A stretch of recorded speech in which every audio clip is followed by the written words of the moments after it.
People think there are good decisions and bad decisions. And the only way you can assess whether it's right or wrong is by the outcome.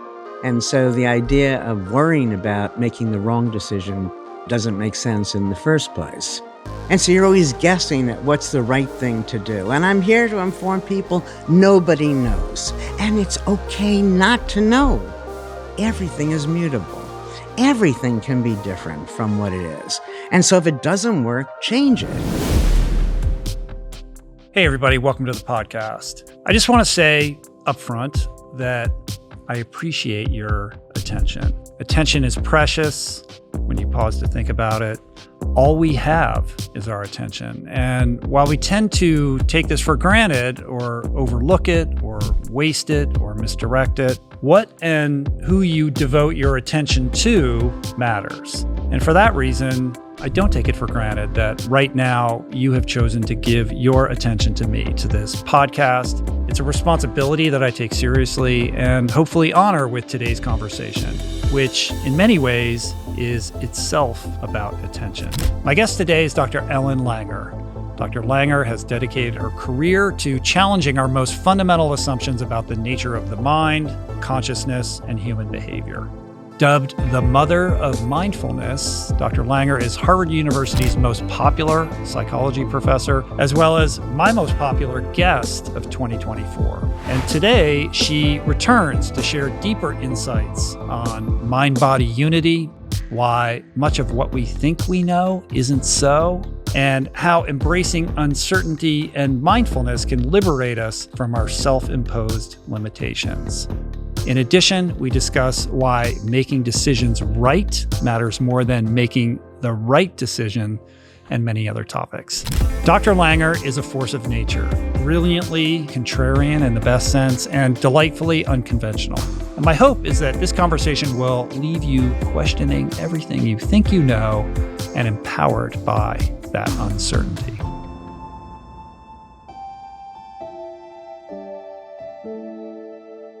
All right, well, we're here. Thanks for coming back, Ellen. My pleasure. It's a delight to have you back in the studio. You are one of our most popular, if not the most popular guest that we had last year. And I left that last conversation with, plenty of thoughts about how we could reconvene. So we talked about decisions, making decisions, and this idea of rather than focusing on making the right decision, making the decision right.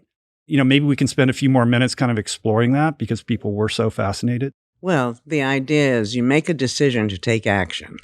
As soon as you take the action, you can't evaluate the decision, what the alternatives would have been. And the experience of anything is not a function of consequences that are fixed. Our minds determine our appreciation of it. And so the idea of worrying about making the wrong decision doesn't make sense in the first place. So two reasons that I've just said. One is wrong based on what? If the other decision might have been more wrong, might have been the same, might have been better. There's no way to ever know that. And that the experience you have of the outcome is up to you. Mm-hmm. The example I gave in the mindful body, I came home from dinner at a friend's house and all of my neighbors were outside because my house had burned down. Mm-hmm. People in California can appreciate that now. And the next day I called the insurance agent, and he said that when he finally came, he said it was the first time in his 20-year career that the damage was worse than the call. Usually it's, oh my God, and then he gets there, it's nothing. But it didn't make sense to me to throw my sanity away with all of the items that I had already lost. They weren't going to come back. Anyway, that's not the real part of the story. I move into the Charles Hotel, and it was Christmas Eve. I go out. I come back to the hotel the end of the night, and the room is full of gifts.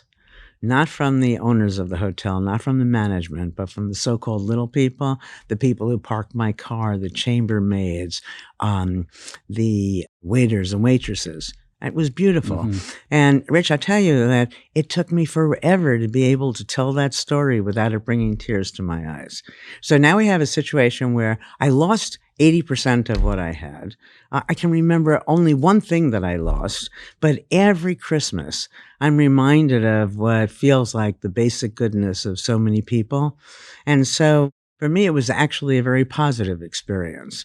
But, I'm human. And of course, I don't go and see my house and go, oh, well, that's no big deal. I mean, it was stressful. But in thinking about it, I can bemoan the things that I lost, or I can recognize those were things that represented the prior me. I didn't just buy them yesterday, and a chance then to go forward and rebuild based on who I am at the moment. So the idea being that events don't cause stress. The outcomes of events are a function of our thoughts about them. And so if you're making a decision and you know that if this happens, it'll be fine. If that happens, it'll be fine. Doesn't matter what happens. I was doing one of these podcasts on Zoom explaining this to people. And I said, okay, look, if my internet goes out right now, it's not going to be, oh my goodness, I'll go have lunch. That the older you get, the more you realize that most of these things just don't matter. One of the things my wife always says is everything is neutral until perspective is applied. Yeah. It's all a matter of your perspective that you lend to a certain series of events or outcomes, right? This is very easy to say and difficult to practice, correct? And how to kind of differentiate between trivial outcomes and, outcomes that perhaps are more dire or to which we apply a more severe perspective. But when you first find the outcome, then you're making all sorts of guesses about what it would have meant to you. And that gets into all of your thoughts about prediction. Yeah. And uncertainty and our great discomfort with uncertainty. Well, and which is a shame because certainty makes you mindless. And uncertainty is the rule. It's not the exception. Everything is changing. Everything looks different from different perspectives. And we're holding it still. We're confusing the stability of our mindsets with the stability of the underlying phenomenon. So we hold things still to have control, but that very holding still robs us of control. And we want control, again, because we want to make sure we can maximize these positive things, minimize these negative things. And when you recognize the thing itself isn't positive or negative, the whole thing becomes very easy. Now, it's not, you do this often enough. I don't know. I've been very fortunate to live my life this way, that I'm not reinterpreting events. With the fire, yes, but with, more mundane happenings, my immediate response is to understand the way it's an advantage. Are you fundamentally wired that way? Is that teachable? Do you think I think it's this teachable. is a habit that people can adopt? I think it's teachable. I had loving parents, and as I'm fond of saying, my mother would have had me laminated if she could have. So since I'm a little kid, I'm always telling people about the other side, that, no, why don't you look at it this way? Scarily, if most people had been positive, my mind might have gone the other way. Well, let me tell you how that could be awful. Why do you think it is that the human animal is so unat ease with uncertainty when uncertainty is truly the fabric of the universe? Well, I think we're taught that. I don't think it's, some people argue that it's wired, and I don't really believe that. I think that everything is the way it is because somebody is prospering. And, it's important for me to stay on top by leading you to believe I know things and without any uncertainty, and so that I'm superior to you in some way. And I argue against all of that. But regardless of whether it's wired in, it's not wired in, the fact is uncertainty is the rule. And to deny it is not helpful. There's freedom in accepting this idea of uncertainty, and our compulsion to feel like we're in control of our lives or that we can predict outcomes is what also causes us suffering. So freedom is kind of confronting the reality or the lack of reality. But you can control it. All you really care about is your response to the event. The event itself doesn't really matter, and that we have full control over. Now, not when we're mindless, not if we're taught that this is necessarily a bad thing, and you're taught that over and over again. It's very hard when confronted with that to turn around and say, oh, who cares? This is minor. But if you examine it and just ask yourself, what are the advantages to it? In fact, one of the things I say when people who are stress requires two things, I believe. First is a belief that something's going to happen. And second, that when it happens, it's going to be awful. So attack both of those. The first, give yourself 3-5 reasons why it won't happen. And you immediately feel better because you went from single-mindedly, this thing is going to happen, to, maybe it won't.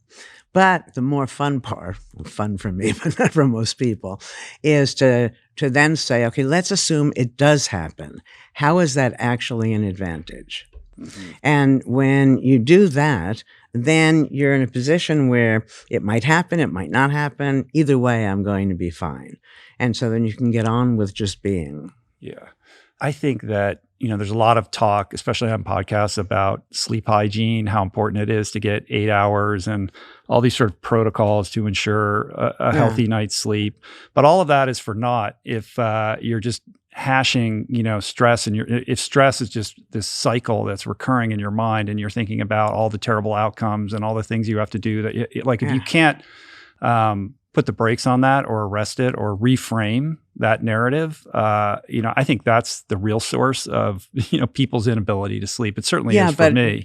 I get stuck on your original statement of 8 hours because I find it ridiculous. Did you tell Andrew that yesterday? I did, actually. I believe. What did he say?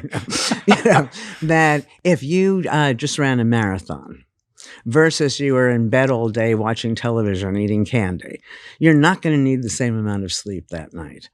And some people need more, some people need less. What happens, and I think we talked about this last time, is that I think people need to understand that science only gives us probabilities. Those probabilities are translated as absolute facts. An example I used before is I was at this horse event. This man asked me if I'd watch his horse for him because he wants to get his horse a hot dog. Ha ha, I laughed, being a straight A student. Horses don't eat meat. He came back with the hot dog and the horse ate it. All right, now, to make this a little different from the last time, imagine having to say in school or wherever you're taught this, rather than horses don't eat meat, you say these kinds of horses, given this kind of meat mixed with this kind of grain under these circumstances, after not having eaten 80% of them don't eat meat. It's a mouthful. And so we take a shorthand, but that shorthand we then presume is more real than we otherwise should. Mm-hmm. It's not that horses don't eat meat. It's not that people need 8 hours of sleep. None of these things are true for everybody all of the time. And so the idea is to recognize when it's not true for you, that's probably fine, rather than then lose more sleep because you can't get enough, get to sleep. Another thing about sleep that I always found funny, and I've done this myself. So let's say I have to make a very early flight. So I have to get up at 4 in the morning, make it more dramatic. I try to go to sleep very early the night before. And of course, I'm not going to be able to sleep because the amount of sleep I need isn't determined by the future. It's determined by the past. But I think that, it depends on how you're spending the day, I would think, as to how much sleep you actually need. If you're mindful, so that the neurons are firing and you're feeling very alive, my guess is you don't need as much sleep as if life is a drudgery. Well, it gets into this idea of mind-body unity that we talked about last time, this notion that we need 8 hours. If you don't get it, then you're suddenly going to feel like, oh, I'm behind, or I'm not, at the peak of my powers today. Yeah. And what does that mindset do to how you feel and how you behave and how you make decisions throughout the day? How much of that is purely physiological because you didn't get 8 hours versus the impact of your mindset? Exactly. On so, your we body? did a study in a sleep lab. There are two parts of this that are interesting. One is, all I wanted to do with the study was to have people wake up, see a clock, the clock tell them that they had 2 hours less sleep, fewer than they had, or the amount of sleep they had, or 2 hours more sleep. I could not get the scientists all over the country who ran. I didn't want to set up a sleep lab. It just, too involved to do the studies. Well, they said it's not going to work. I said, well, then just change the clock. If it's not going to work, it's not going to upset any of the other measures you're taking or the reason you're running this study. And eventually, I got somebody to agree to do it. But it was an interesting thing because the medical world, everybody there said it's not going to work. In my department, and discussing it with colleagues, everybody said, of course it's going to work. But without any doubt on either side. Anyway, so people wake up, they think they got more sleep than they got, and all of the cognitive and biological measures we took revealed that they were fine. That your body follows what your mind believes, essentially. Now, I don't know how far you can push that. If you sleep only 1 hour, well, first of all, I don't know if you slept 1 hour, we'd be able to persuade you that you actually slept 8. But all I know is that the limits we presume to be true, I think, are vastly under. Well, that's the core thesis of all of your work, pretty much, yes, right? That that's everybody sort of the umbrella can be happier, statement. healthier, do more than they think that they can. On that notion, just to extrapolate it, you have this idea that perhaps the entire notion of fatigue is a mindset situation. Yeah. So we have what I call the 2/3 effect. And it's not always exactly 2/3, but, you're doing some activity, you know approximately how long it's going to take. You don't consciously think about all of this, but you've been through it before. And around 2/3 of the way through, you start to get tired. Now, I think you start to get tired because you want to get out of the activity. Right before we started, and I asked you, how long are we going to go? And you gave me a time. I said, for me, I'm so bizarre that I get more and more excited and more energized so that I could go on, not endlessly, but certainly for a longer period of time than anybody would want me to. So how do you end the activity? And so to bring closure to things, it works very nicely for everybody to get tired 2/3 of the way through. So what we did, in the first study here was very simple. We just had people doing 100 jumping jacks and tell us when they're tired. So they get tired around 70. Right. Now we have another group of people doing 200 jumping jacks. Tell us when you get tired. They get tired at 140. And we do this across lots of different activities. And it seems that we organize ourselves so that, oddly, we're going to make ourselves tired. And the question why, and I don't have evidence for this, it just seems to me it's a way then to exit. It's our relationship to the completion, to the destination that dictates how we mete out our energy and our perception of how fatigued we are. Right. I mean, if you go to faculty meetings or any kind of business meeting, that things start off slow, then you get the big information out, and then eventually, okay, we've said it all, because the meeting is going to end. People don't give you their best right up front.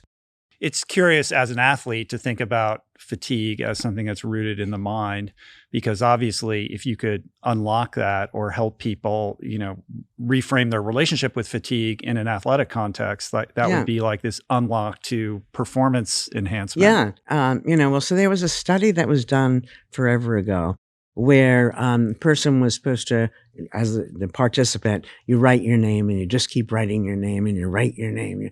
And at some point, you just can't take it anymore. You're writing, and then you give up. And the the experimenter then says, okay, just sign this form and you can leave. And then you write. So the point is that you change the context and everything changes. There was a wonderful study that Frank Beach did way back when. This will surprise you if I hadn't told you about it already. So you have a little boy rat and a little girl rat, and they will copulate. And then the little boy rat needs a refractory period. He can't take anymore. However, if immediately after you introduce a new little girl rat, he can go on again. So the idea is, you change the context and all of a sudden you have renewed energy. And so you can do that when you're running, that start thinking of something new or have somebody join you at this later point, or I don't know if you could change the scenery, but you could if you were doing it on one of those bikes. But we're hardwired to, Oh, you keep talking prospect. hardwired. Well, I don't okay. think we have any idea what our let's say wiring. we have a tendency, maybe, is that better?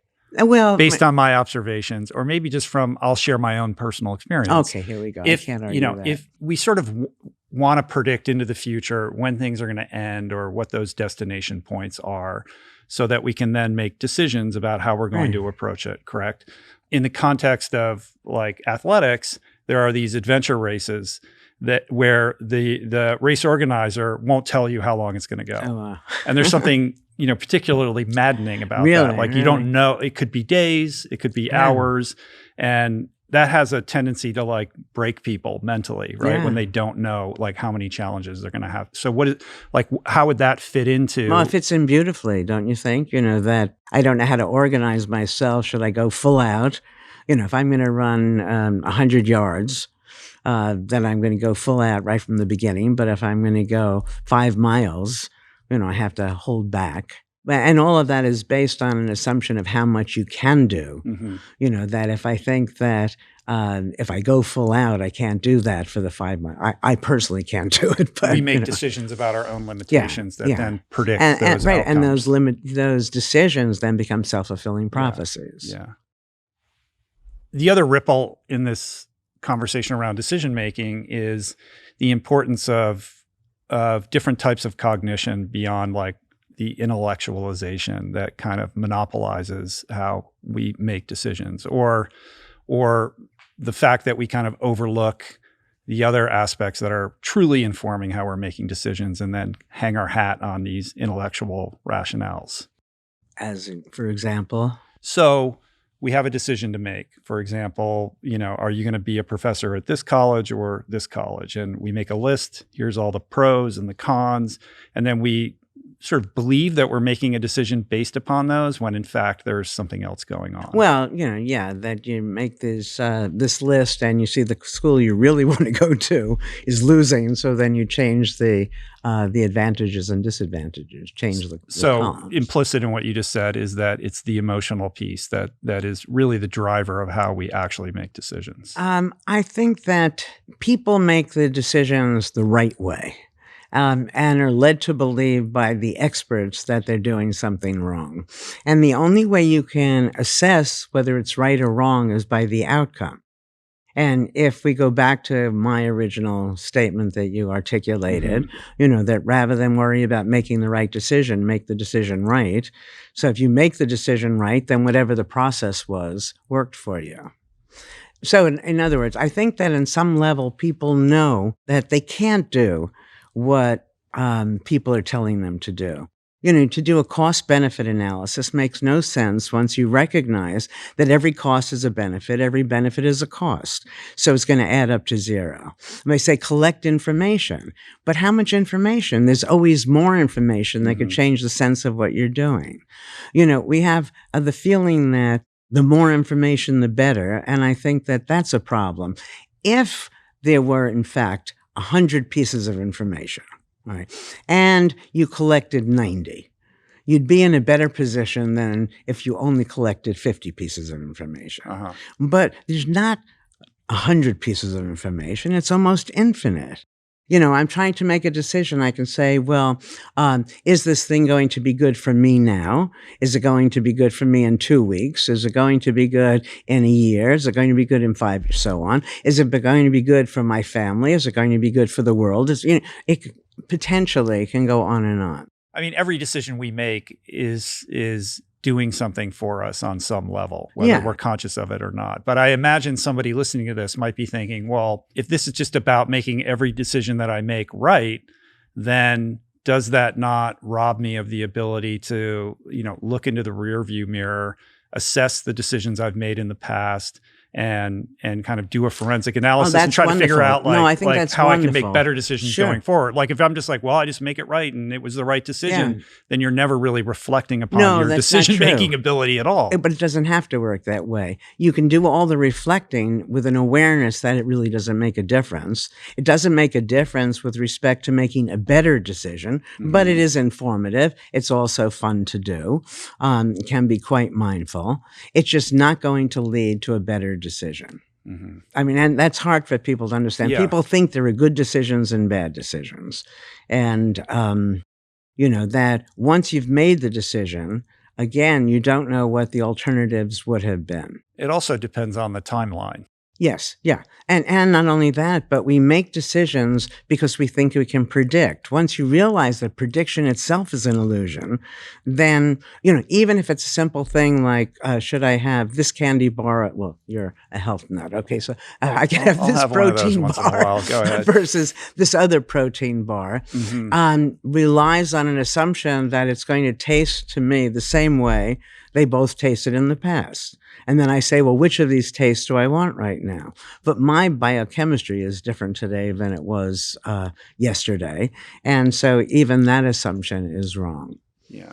Do you see what I'm saying? Yeah. For whom and when. Yeah, exactly. So if you can't predict, then what sense does making a decision make? Now, people have a hard time understanding that they can't predict because I think in general, people confuse predicting for the group with predicting for the individual. You can't predict the individual case. So an example I used the other day. So let's say we're going to go to a Mercedes shop. All right. And you get to start, pick any Mercedes there. And you're going to turn the key. And if it starts, I'm going to give you $1 million. If it doesn't start, you're going to give me your life savings so far. That's a pretty good bet, but nobody's going to take it because everybody knows there are lemons. Everybody knows that none of us are perfect, no matter how good we are. Nothing we've produced is perfect. So while in general, those Mercedes are likely to start, certainly more likely than if you go to a used car lot, any particular one, no. So people on some level are aware of this. Now, for all of us, what we're trying to predict is for ourselves, right? It's wonderful you tell me I'm trying to see, should I have this operation? And you say, 80% of the people who have this operation do just fine. I'm happy for them. But am I going to be a part of the 20% or part of the 80%? And there's no way of knowing. And if there's no way of knowing, then how do you make the decision? And more broadly, how do we make peace with uncertainty in general? Well, again, the way I make peace with uncertainty is that whatever happens, I find the advantage to it. And so it's fine. If we paid more attention to why we're doing what we're doing, I think we'd be a lot easier on ourselves. So let's say I decide, all I want to do today is stay home and maybe watch some movies on television, just take it easy. Right. And the reason I need this is because of whatever. I've been traveling, I've been doing podcasts and I really just want to be by myself. Okay. And then I find out that if I had only gone to whatever this event was, it could have been life-changing. Now, as long as I know why I chose what I chose, I'm not likely to regret not having chosen something else. But if I'm not aware of why I'm doing what I'm doing, I'm just sort of mindlessly, being, and then somebody says, "Oh, you missed this great thing," then I will feel regret. But it makes it easier to say no when you have clarity on Yes. those things, Sure. because Exactly. you're not captured by this fear of missing out all the time. Exactly. But too often we don't know why we're doing what we're doing. We just end up in one place or the other, sort of mindlessly. Yeah. Well, maybe provide, once again, you did it last time, but your definition of mindfulness. Okay, so when I'm talking about mindfulness, it has nothing to do with meditation. And meditation is fine. It's just very different process. Meditation is a practice you engage in to result in post-meditative mindfulness. Mindfulness, as we studied, is more immediate. It's the simple process of actively noticing things. When you're actively noticing, the neurons are firing, decades of data show that it's literally and figuratively enlivening. The two ways to become mindful. One, as we've been talking now, is top down. Once you recognize that you don't know, you pay attention. If you were to come to visit me in Cambridge, you wouldn't have to practice anything. You'd walk in, you'd say, you've never been there before. Everything would be new. You'd look at the paintings. You wonder, did she do that painting? What is she reading? What is that strange thing over there? And it would be fun. That's what we do when we travel. For example. The other way, rather than top down, is bottom up, which is walk out your front door and notice 3 new things. Notice 5 new things about the person that you live with, if you live with anybody, or 3 new things about what's happening at work today. Each time you notice new things about the things you thought you knew, you come to realize, gee, you didn't know it as well as you thought you did. It's a practice of disabusing us of our certainty. Exactly. And that gets to the predictability piece exactly. also. Yeah. Exactly. And so do you have a formal practice of meditation to inhabit this mindfulness state of mind, or you just, like you sort of short circuit right to the purpose of meditation, right? Well, once I had that horse experience, my whole life changed. Now, the hot dog Rich, horse. where the horse is going to eat the hot dog. And I've said this so many times, I don't even remember if it's true experience. or not. But it feels true that, it just made me question everything. And, and I have, one of the titles that I was playing with before I came up with the mindful body was Who Says So? Which you can do with almost everything, that every fact that we're given is contextualized, and we lose the context and act as if it's absolute. So the example I gave you last time, and I asked you how much is 1 + 1. Right. So this is the fact everybody thinks they know, but it can be many things. It can be 2 if you're using a base 10 number system. It can be 10 if you're using a base 2 number system. It can be 1 if you're adding things that are hard to describe. You take 1 puddle and you add 1 puddle. You have 1 puddle. Somebody sent me this, that if you take 1 pizza and you add 1 pizza, you have 2 pizzas. But you take 1 lasagna and you add 1 lasagna, 1 + 1 is 1. It's just larger. On top of each 1 other. cloud + 1 cloud is 1 cloud. And so in the real world, it doesn't equal 2 as more often as it does. The point of the whole thing, though, has nothing to do how much is 1 + 1. As soon as you realize you don't know, you have choices, and life becomes interesting again.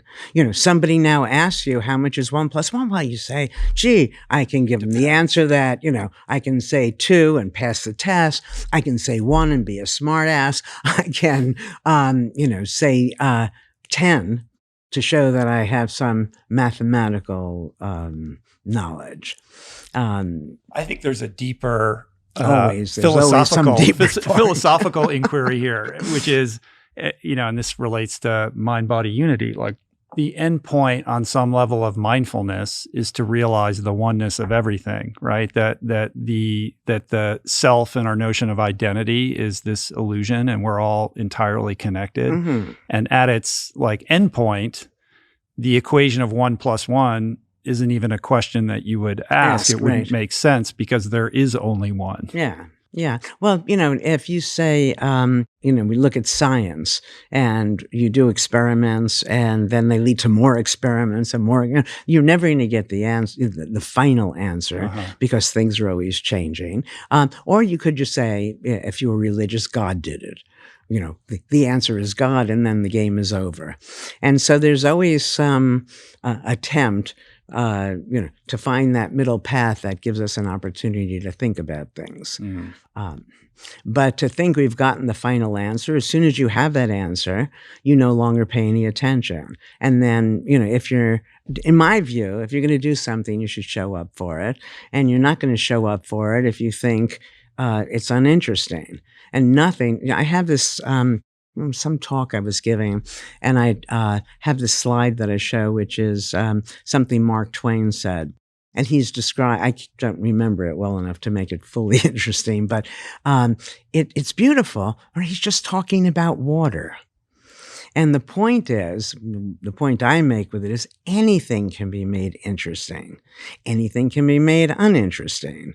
And when we think we need to know, we don't look closely and it's not interesting. Sure. Anything is interesting if you're paying close enough attention to it. Then everything is fascinating. Like you can decide, wouldn't it be fun to collect teacups? Not particularly interesting to me, but once I started and I notice these subtle differences and you get into it and, it becomes fun. But as soon as you think you've captured whatever, the game is over. So Squarespace has been a long-time partner of the show, and what I love about it is it just demystifies everything about what's required to make a website. You don't need to be a designer, you don't need to know how to code. Everything is right at your fingertips. They make it super simple, and they've got these unbelievably beautiful templates to choose from that are oriented around whatever your needs may be. Whether you need a simple landing page or a full-on online shop, Snap, Crackle, Pop, Squarespace has the tools you need to launch your business, including e-commerce templates and inventory management. So make that website. You got it.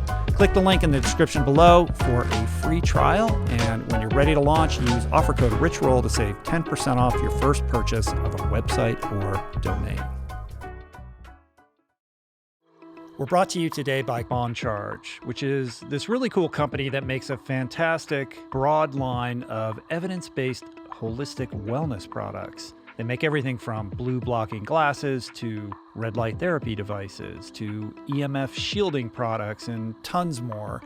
Are you ready to elevate your wellness journey? Of course you are. So go to boncharge.com/richroll. Use code RichRoll at checkout for 15% off their entire range of wellness tools. One of the things that I practice, particularly when I'm feeling stressed, it's like a stress reliever, is to close my eyes. Mm-hmm. And you think, well, it's just black. You don't see anything. But if you're in a dark room and you close your eyes and you really pay attention, there's a lot going on. Yeah. Things are happening that appear, without any willfulness whatsoever. And it becomes this kaleidoscopic odyssey of weirdness, right? And the closer you pay attention, the more kind of mysterious and magical it becomes, which disabuses you of this certainty that everything is dark when you close your eyes. And what does that actually mean? That's interesting. It's in a different way. It's you come to know more and more about less and less until you realize you know all about nothing. Yeah. But then there's the opportunity to learn all of that. But it's this seeking this final answer that I think gets people crazy, leads people to be unnecessarily competitive, leads to a world that too many people are unhappy. Mm-hmm. Right now, I think how much are people paying for antidepressants and therapy and books like mine to help them? I don't know. It might sound naive, but it's all easier than people are acting as if it is. You want all these people who are competing, I've got to make more billions than you've made and, get higher grades and run faster and so on. What is the point of that? And I believe the point of that eventually is so that I'll think well of myself and respect myself, so I'll be happy. And, there are easier ways to get to that place, which takes me to something that I mentioned last time. But it's so important to me, Rich. I feel like I have to keep saying it as if every time I say it, I'm going to influence somebody. I don't know if anybody is ever influenced by this, but that everything we do makes sense or else we wouldn't do it. Mm-hmm. And when you recognize that gets rid of all of the personal dislike, the way, one of the things that people do is some people blame themselves, that they take themselves to task because they're not very good at or they've done something. And then you get a group of people, well-meaning, and say, no, forgive yourself for that. And I think that it's much better to forgive yourself if you're blaming yourself, but it's better still to understand why you did what you did. Yeah, and so then you with like understanding, yourself there's better. no need for forgiveness. Exactly. Yeah. And so then we end up in a different world where we go back to that little song I wrote for my grandkids. Everybody doesn't know something. Everybody knows something else. Everybody can't do something. Everyone can do something else, rather than the presumption that life is a normal distribution. There are some of us all the way over on, the tail end, and most people in the middle, and some on the other end. We don't say which is the better end. Some people can do it really well. Most can do it moderate. And then you have those who are just no good at it, without questioning who decided the criteria. So lots of people walk around feeling bad about themselves. And that's sad to me. Yeah, trying to measure up to some standard. That they have no without hand even knowing in that creating, the standard was artificial. poorly calibrated. Yeah. That when I wrote the On Becoming an Artist book, so I started painting when I was about 50, and great fun. So many things came to my mind then. The first was, what mark could I have put on a page as a young kid where a teacher would lead me to believe I have no creative ability? When you think of Mondrian, versus Rembrandt, I mean, the art that we all appreciate is so different, one painter from the next. And so then I think that I can't do it. Then the art, I don't know if you know this, that the Impressionists that people pay millions of dollars for was rejected in its day. And you start seeing, and you come to the point of, who's deciding this? Mm-hmm. Who's deciding what's good or bad? And you change the actors, you change the criteria. An example, so remote from this, but it comes to mind. People have to decide whether a drug is going to, you have some medication, whether you're going to be reimbursed by insurance. Now, it's not as if something comes down from the heavens that say these disorders should be reimbursed and not these there. It's just people making these decisions. And when people make decisions, remember, the fact of a decision means there's uncertainty. If there's no uncertainty, there's no decision, which means it could have been other. So the example I use, imagine that you have a group of 50-year-old lusty men versus a group of nuns making the decision. And the decision is whether Viagra should be reimbursed. You're going to get a whole different answer, right? Right. And, and so it is with virtually everything. And when you think about this long enough and enough different contexts, you recognize that everything is mutable. Everything can be different from what it is. And so if it doesn't work, change it. But people take what is as if it's supposed to be that way. And very simple things, when I gave a talk when I was young, I walk into this room and the stage is very far back from the audience. And I knew that would make me nervous. Mm-hmm. Too much distance. And so first thing I did is I'm moving all the furniture. I'm moving all of the chairs, which is also interesting because I guess I could have left the chairs and just stood closer to people, but I move all the chairs. If you asked anyone, any speaker, could you move the chairs? Everyone's going to say yes. But it doesn't occur to us. We take what is as if it's supposed to be that way, without realizing that what is was somebody's decision. They lived at a different time. They had different biases, different needs.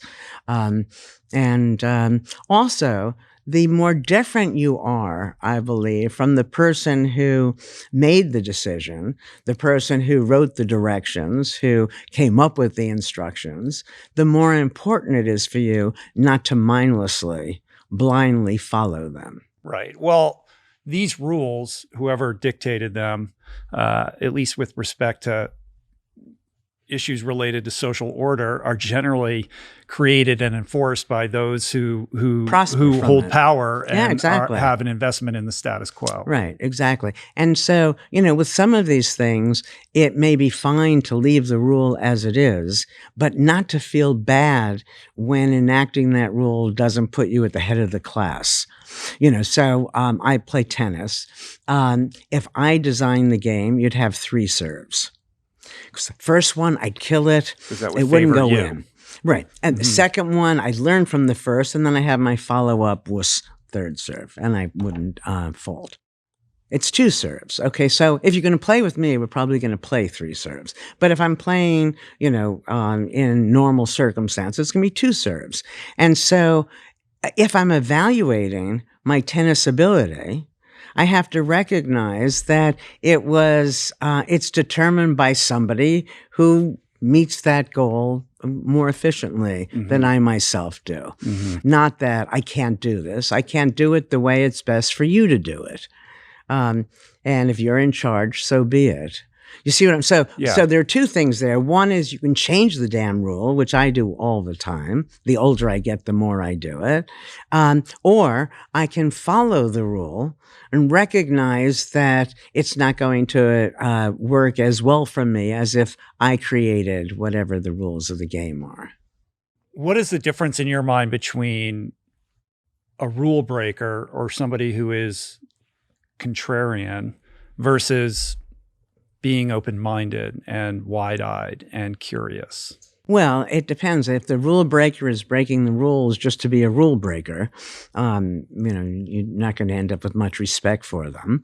The person who is open-minded, wide-eyed, and whatever else you said is somebody who, will be following rules when it makes sense to follow them and change the rules in subtly or not so subtly when that's to everybody's advantage. And not afraid to question them. Yeah. And that we have, people don't recognize the difference even between legality and morality. They're very different things. And so you follow the law, oftentimes because you're afraid of the consequences of breaking the law. But there are times that you don't want to. If the law is you're not allowed to marry somebody of another race, you're not allowed to be gay. For some people, in the past when during Prohibition, you can't have a drink, even if, these sorts of things, you see that they don't make a whole lot of sense. And then breaking it is whether you're willing to pay the price. So I put money in the meter, and now I'm having lunch with you, and it's so exciting, and the meter's going to run out, and I make a choice. Do I want to end the meeting with you, go put the quarter in the meter, or run the risk of getting a ticket? It's not a moral issue. Yeah, there's not a morality judgment on whether you, but there are with plenty of other laws. Yeah. Although, when I say that, or you say that, my mind always goes to the other place. In some sense, every decision has a moral component. Even a decision, should I have M&Ms or, I don't know, a Baby Ruth? Do they still make Baby Ruths? I think so. Okay, good. I know they make M&Ms. That seems to be a decision that has nothing to do with morality. On the other hand, if I were a leader in this world and I'm choosing the M&Ms, so I'm influencing everybody to choose the M&Ms, I'm helping to put the Baby Ruth people out of business. That means people will be out of jobs and so on. You can add a moral element or eliminate it from anything you're talking about. Well, this notion of being a rule follower is ingrained into our educational system. Yeah, and let me say something. This is important to me because I seem like such a free spirit. I can't tell you that basically growing up, I was very conservative. The only time the way I would break the rule was to get the highest grade, for instance, so that then I could deviate. I asked the question of contrarianism versus open-mindedness because I suspect that perhaps you're accused occasionally of being all the time. You're this rule-breaking contrarian when, everything when I experience you, I just think of somebody who's really curious and has the audacity to kind of, well, what if we looked at it from a different perspective or a what if, kind of question as opposed to. No, but I think that very often with my seeming to be breaking rules, it's because I don't know the rule. So I'm oblivious to the fact that I'm breaking it, which reminds me of this funny thing as a little kid. It's so interesting. I'm 77 years old. And to think about which things I remember from my past and which I'm totally oblivious to is of some interest. But I'm at this dentist, a little kid. Mm-hmm. And my mother comes in, and the dentist tells my mother what a good patient I was. And all I'm thinking is, what were the other kids doing? You see what I'm saying? So It wasn't that I was being good because I thought morally that's how you should be, or I was being good because I was too scared not to be. I was being with an oblivious, mindless to alternative ways of being. And lots of the time I'm seeming to break the rules is because I don't know them. Mm. Naivete, stupidity, whatever we want to call it. You talk a lot about this idea of embodied cognition. And it has me thinking about enhanced cognition and different definitions of cognition or intelligence, I guess. And I've been listening to this podcast that's blowing my mind called the Telepathy Tapes. Have you heard of this? No. It's a docu-series, like, 8 or 9 episodes that are about 45 minutes each, in which this documentary filmmaker spends time with neurodivergent individuals, autistic, nonverbal individuals, and goes on this exploration of their telepathic powers, their ability to communicate with their moms and with each other. And it's one of the most fascinating, mind-blowing things. And I'm not a scientist. Is this real? I don't know, but I can't stop listening to it. And just to ask the question, is this possible? Is it possible that by some, reason that we can't quite fathom right now, that there is a different form of communication? Just broad it. If you really think about what that means and what that says about the nature of reality itself. Yeah, no, I think that we only know a very small bit of what's possible. And I had this experience. First, when I was writing The Mindful Body, I had a chapter in it that I called the woo-woo chapter.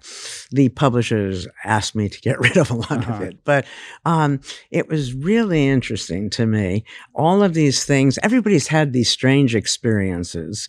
And then we're supposed to call them coincidences or whatever, which doesn't really explain anything. But I had one where I had just come back from a trip, and we were discussing, I say, let's go to, and I couldn't remember the name of the place, but then we both realized I was talking about Kuala Lumpur. I had never been there. It sounded exotic. And then we said, well, we just spent all this money, which I don't understand how I would even say that since most of these trips are paid for by other people. But then I said, I don't know why, Rich, I said, maybe I could get the Harvard Club to pay for it. This was so bizarre. I had absolutely no interaction with any Harvard Club. And I didn't even know what the Harvard Club was, except it was something related to Harvard. Okay. Now, the next day,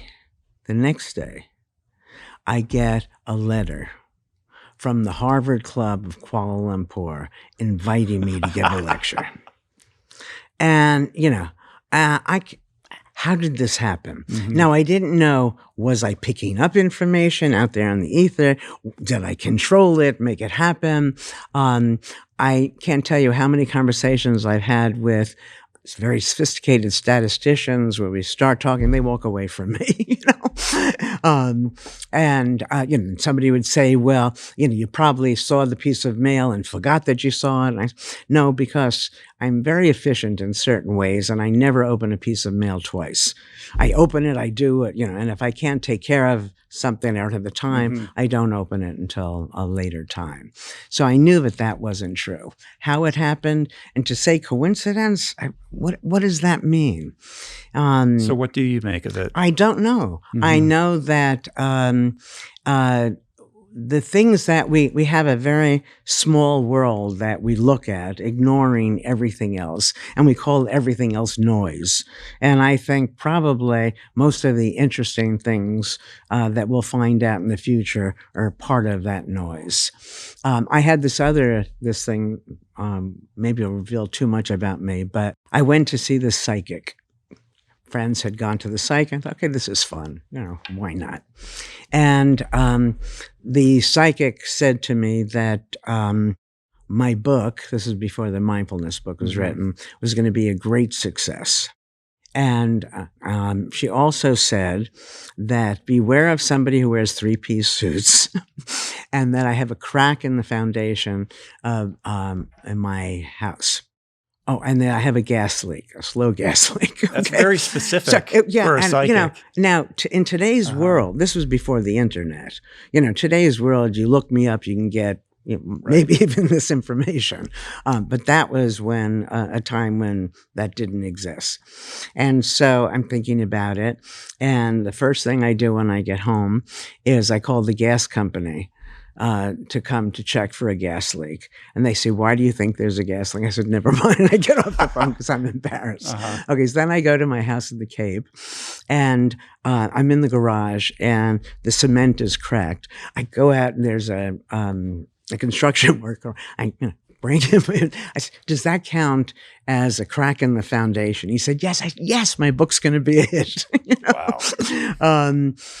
Gas leak, though? Well, the gas leak I never found out about because I was too embarrassed.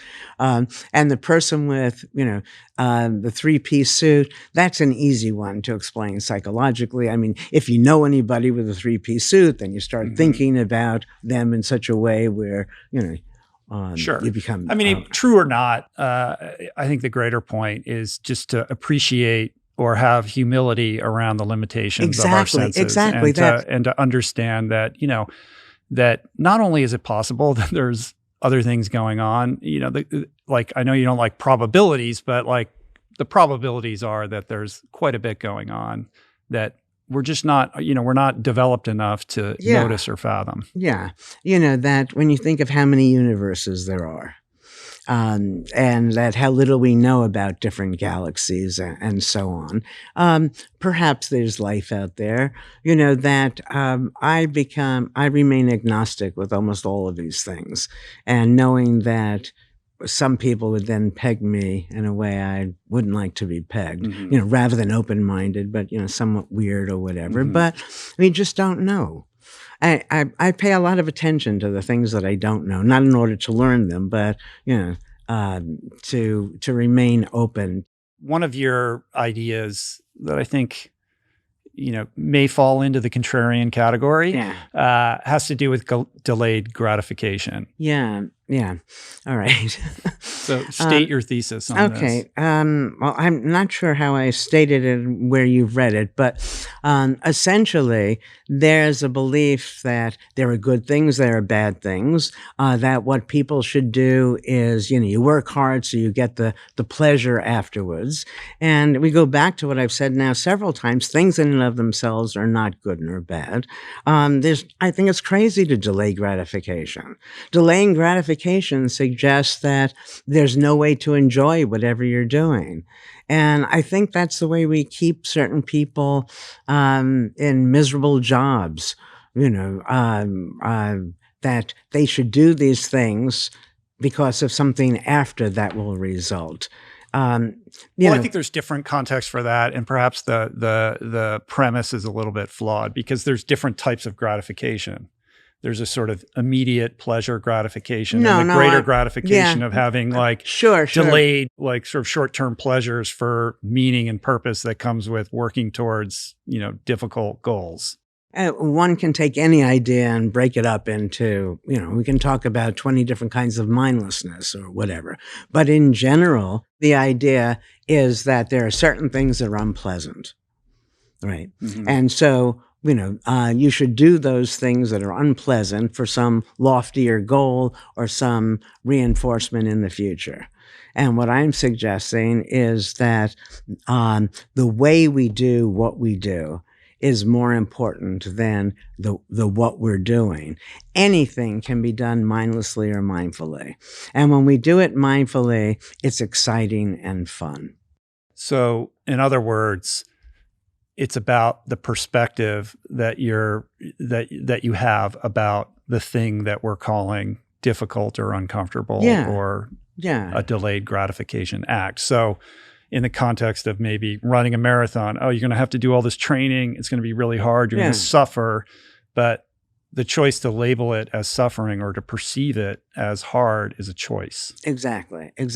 But also, we said before when we were talking about fatigue, that the way you're going to do this marathon will determine, in part, the enjoyment of it.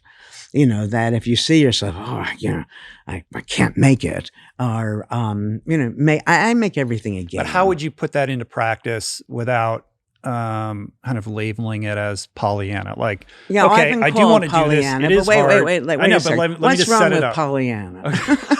No, I've been called Pollyanna many times. And what I would do is immediately just be positive about this. Or why can't you just enjoy what you're doing? Like I'm trying the brass tacks of actually like putting that into practice when the alarm goes off at 4:30 in the morning tomorrow.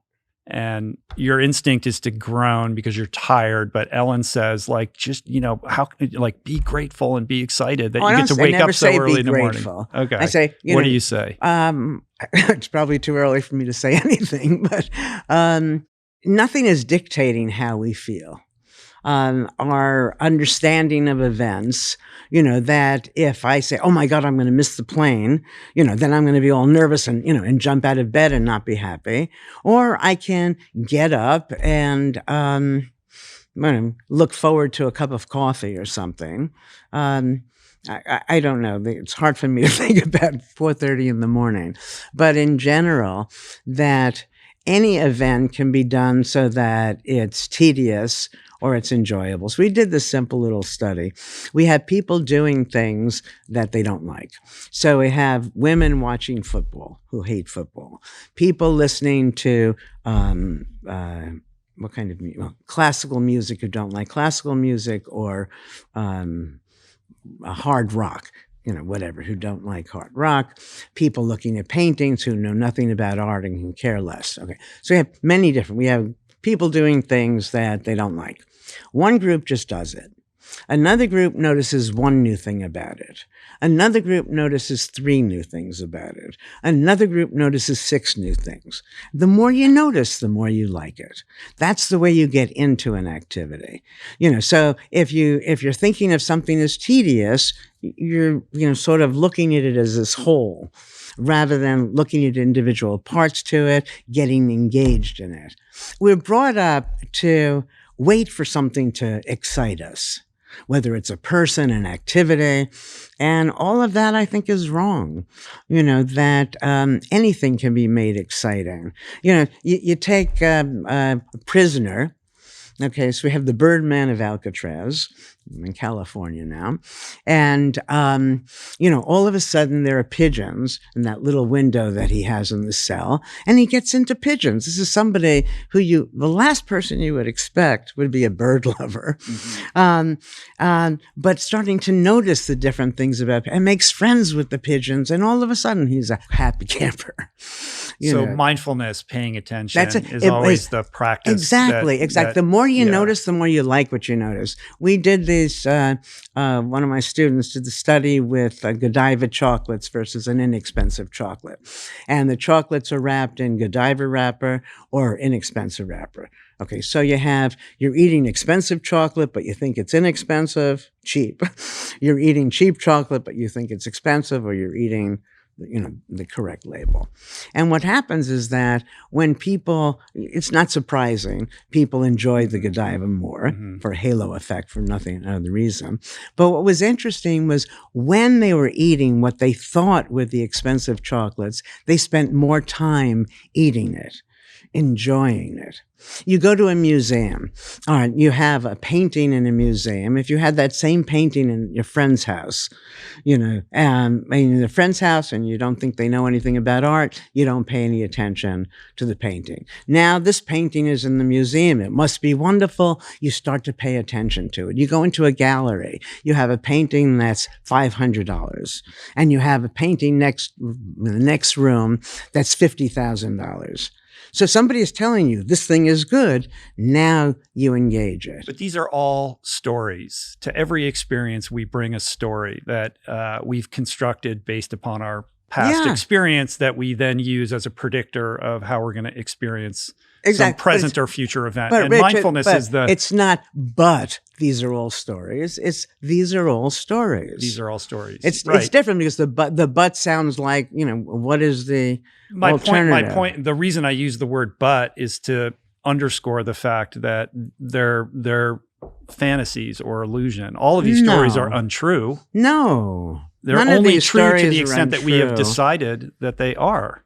Well, they're neither true nor untrue. I mean, whatever the experience you're having can be understood in multiple ways. I can see you now as charming and drawing out of me interesting things to say. I could see you as hostile. I could see you as interested in me or only interested in the podcast. But there's nothing objectively true about any of that. That's my point, is that it's a story. Yeah. No, so what is the point about it being a story? Well, the point is that the but said that there was something wrong with it being a story. Well, it's just to illustrate that we use these stories to make sense of the world around us. And when we enter into an experience, we rely upon that story as a sense-making kind of affair that then becomes a predictor of how we're going to experience it. And mindfulness is a means to disabuse us of this. Because when you're fully present, you're not living in the past. In other words, you're not marinating in a story, and you're not, thinking about what it means to you in the future or what it's going to do for you. Perfect. You're just in experience. Right. And, that it doesn't have to be a new experience. You can be adding to the experience, but it's not being so sure of how it's going to unfold, so that you're actually in the present and creating the story. Mm-hmm. It's not just that you're experiencing a story, you're making that story. And when you realize that you can add whatever ending you want to it, it becomes a very different kind of living. Gonna get in my daily AG1.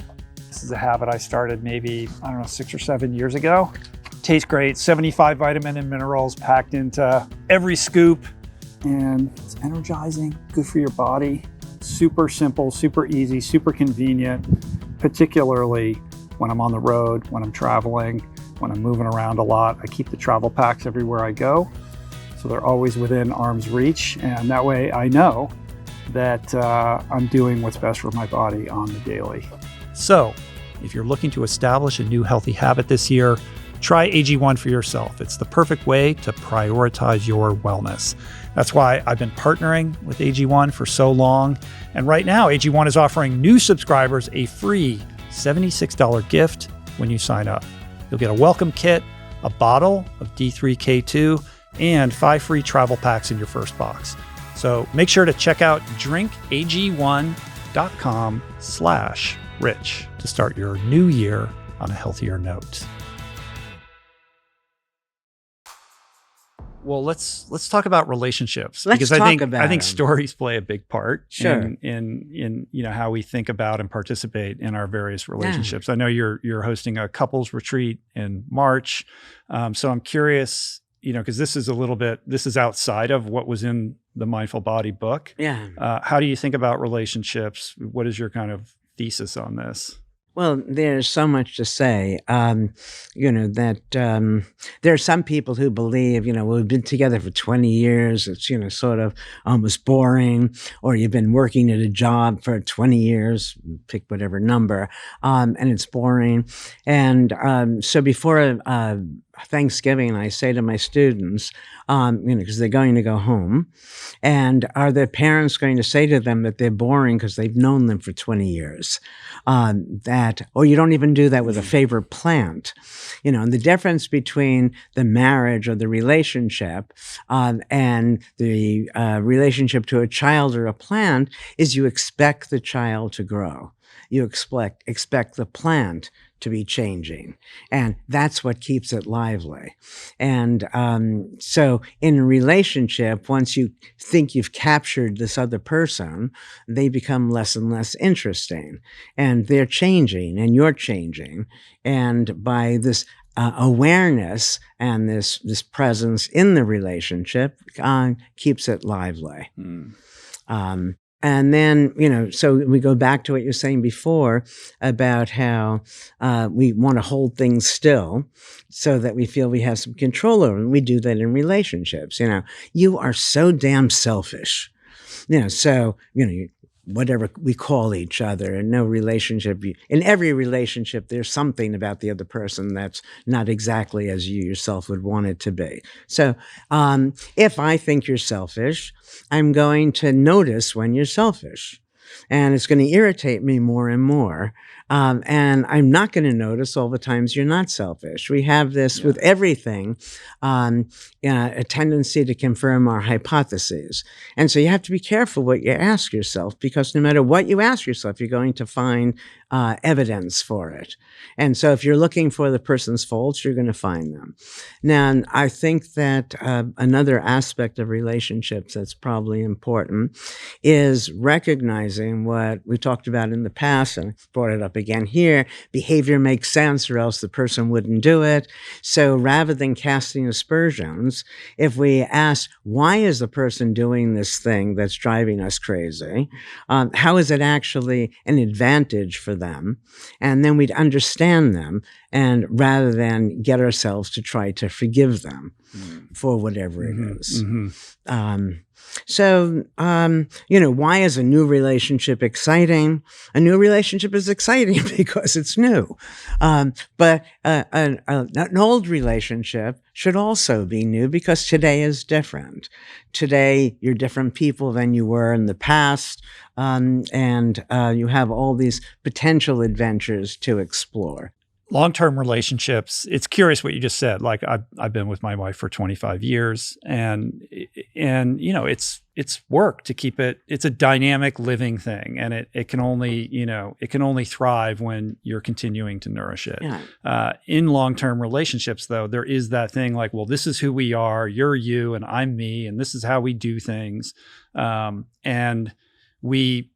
no matter how well we know the person, we're still projecting some notion of who we think they are onto them, and vice versa. My wife said to me the other day, she's like, I don't know who you think you're married to, in the sense, not in like whatever's in your mind, that's not who I am. It's just a construct, right? Not in like a pejorative sense, just an observation. Yeah.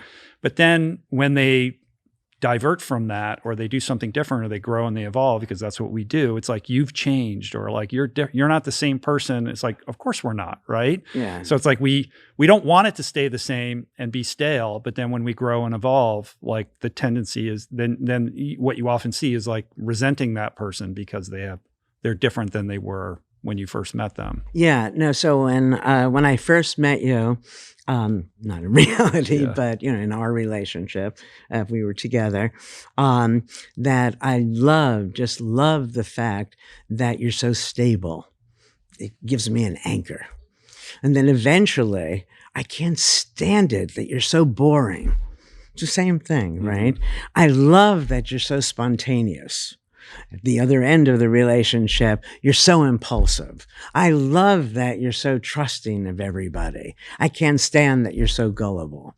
And so we take, you're going to find whatever you want to find. And the idea is to recognize that whatever way you're characterizing it has an equally potent but oppositely valenced alternative. That negative thing that's driving you crazy was the very same thing that perhaps was exciting. There's something else that happens in relationships, that It's very unlikely, I think, although I don't have data for this, but it seems to be true, that if you're a neatnik, you really like things neat, that you're going to be involved with somebody who is an ultra slob. It just doesn't happen, right? So we choose people from the outset that are similar to us in whatever ways that we value. But over time, no two people are going to be the same. So we're not going to be equally neat. We're not going to be equally able to deal with money. We're not going to be, and so the difference starts to become apparent. So I'm with you, oblivious to the fact that part of the reason we're together is because we both value a certain kind of order. But you're a little more ordered, so now I decide you're neurotic, or you decide that I'm sloppy. Making, in other words, the wrong comparison. Or there's a deeper shared value that's more important than the fact that like I'm neat and she's messy. So we give space for each other, or we kind of allow that, transgression that works in both ways. But over time, those little things start to feel more meaningful, and they feel more egregious, right? And then there's the risk of developing like resentment and frustration, but fundamentally, like what's beneath the resentment? Like what is really going, like are you really mad that this person is messy? They've always been this way. Exactly. So, what is your own kind of internal sense of impotence, or what is the fear that is motivating you giving voice to this otherwise meaningless thing? Yeah. Interesting that if, so the little argument starts, I might say to you, are you saying I don't love you? Which puts an end to it right away. Because no, you're not saying that. Somehow we're into some minutia, and without an awareness that the world impinges on us, and sometimes we bring that into the relationship. I think that if we just take a deep breath, we need to treat ourselves the same way. To recognize that what we're doing makes sense, or else we wouldn't do it. And, I think that we have so many in the book. Remember, I talk about that there's a better than better way. And I think that we need to appeal to that almost all the time. People think they should forgive themselves for their faults. I don't think you should forgive yourself for your faults. I don't think you should see them as faults. You should understand why you're doing what you're doing, that there's always some sense to it. And then you maintain respect for yourself. And then it's easier when you feel good about yourself to feel good about your partner. I live with somebody who leaves the cabinets open. This at first drove me crazy, because cabinets deserve to be closed. And then I thought about it. I thought, well, this is ridiculous to get crazy. It takes me 3 seconds to close the cabinet, rather than let it irritate me. But the alternative is also to say, why is the cabinet open? If you're cooking, and the cabinet is, where easy everything access. is. I open it and close it, and then I thought, so I mentioned before that I'm an anti-procrastinator. I do everything early. And I'm involved with somebody, living for many, many years with somebody who waits till the last minute. And I noticed, that there really is no advantage to one way versus the other. I will get the never not get the seat on the plane because I'm getting the ticket so early. But I'm also not getting the best price for them. There are times I'll be doing something early and then the event will be changed. Maybe not the best examples, but it's interesting because the world says the procrastinator is wrong. And this whole thing about procrastination is crazy also. Every time I hear somebody putting somebody down, themselves or somebody else, I stop and I say, wait a second, what's going on there? That no matter what you're doing, no matter what it is you're doing, there are all these other things you're not doing.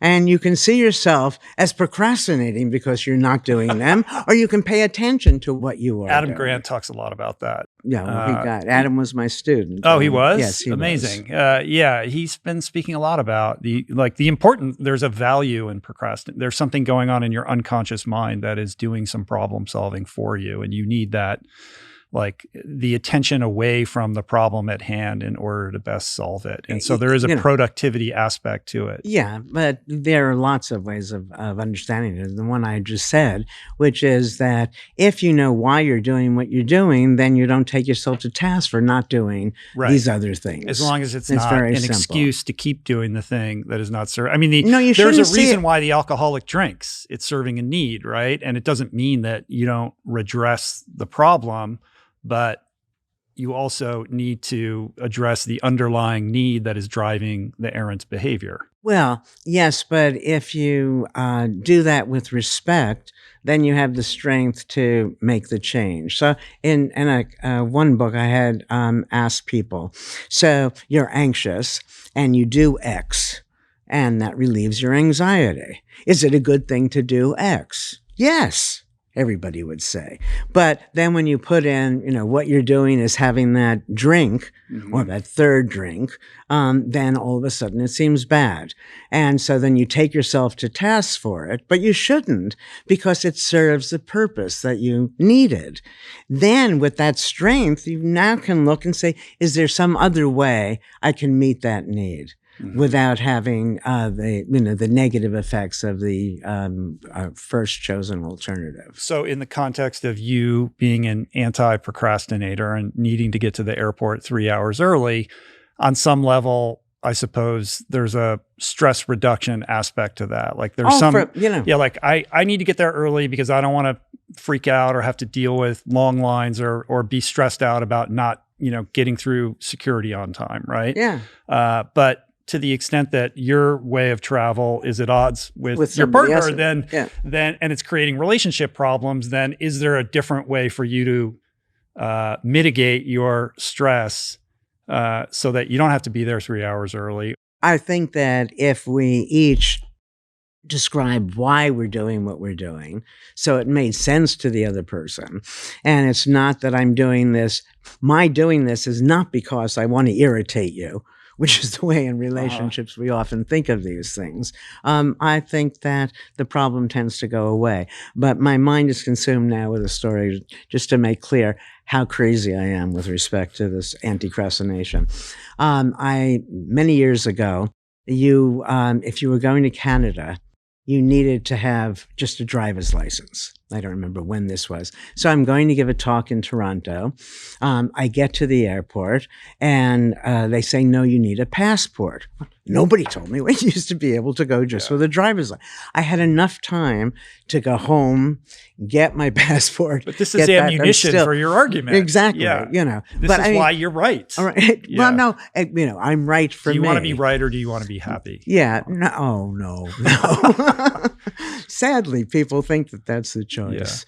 Yeah. The alternative is I could go to the airport early and you come when it's good for you. But this is a story. Okay, remember that time when I got there early and I had to go back and I had, get my passport and I was able to do it. And this is why I'm correct. And this is why it's a good idea to always be early, right? It can be weaponized in a relationship. Exactly. And that's a mistake. Again, it comes back to people believing there's only a single right answer, a single way of doing things. And we're taught that with respect to everything. You're in school, you're asked a question, you're expected to give one answer.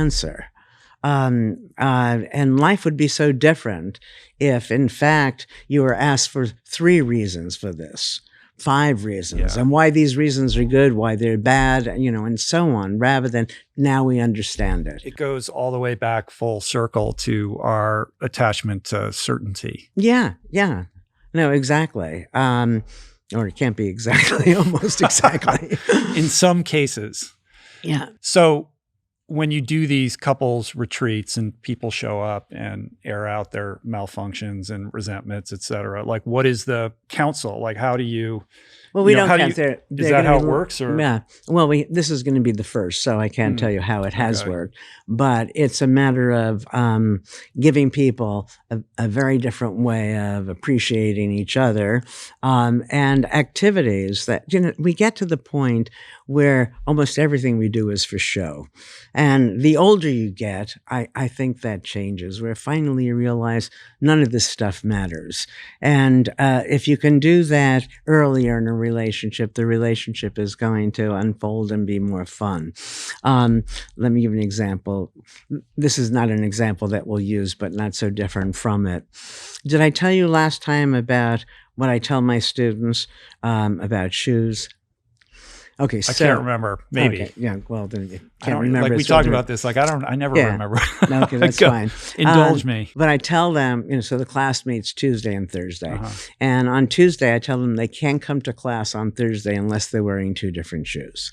Now, this is very hard for a lot of people. So some are just not going to come, very few. Most of them wear 2 different shoes where the shoes look almost exactly the same. The 2 black shoes. And then you have the people who, really get into it, and they're wearing a red shoe and a black shoe or whatever, where it's very clear.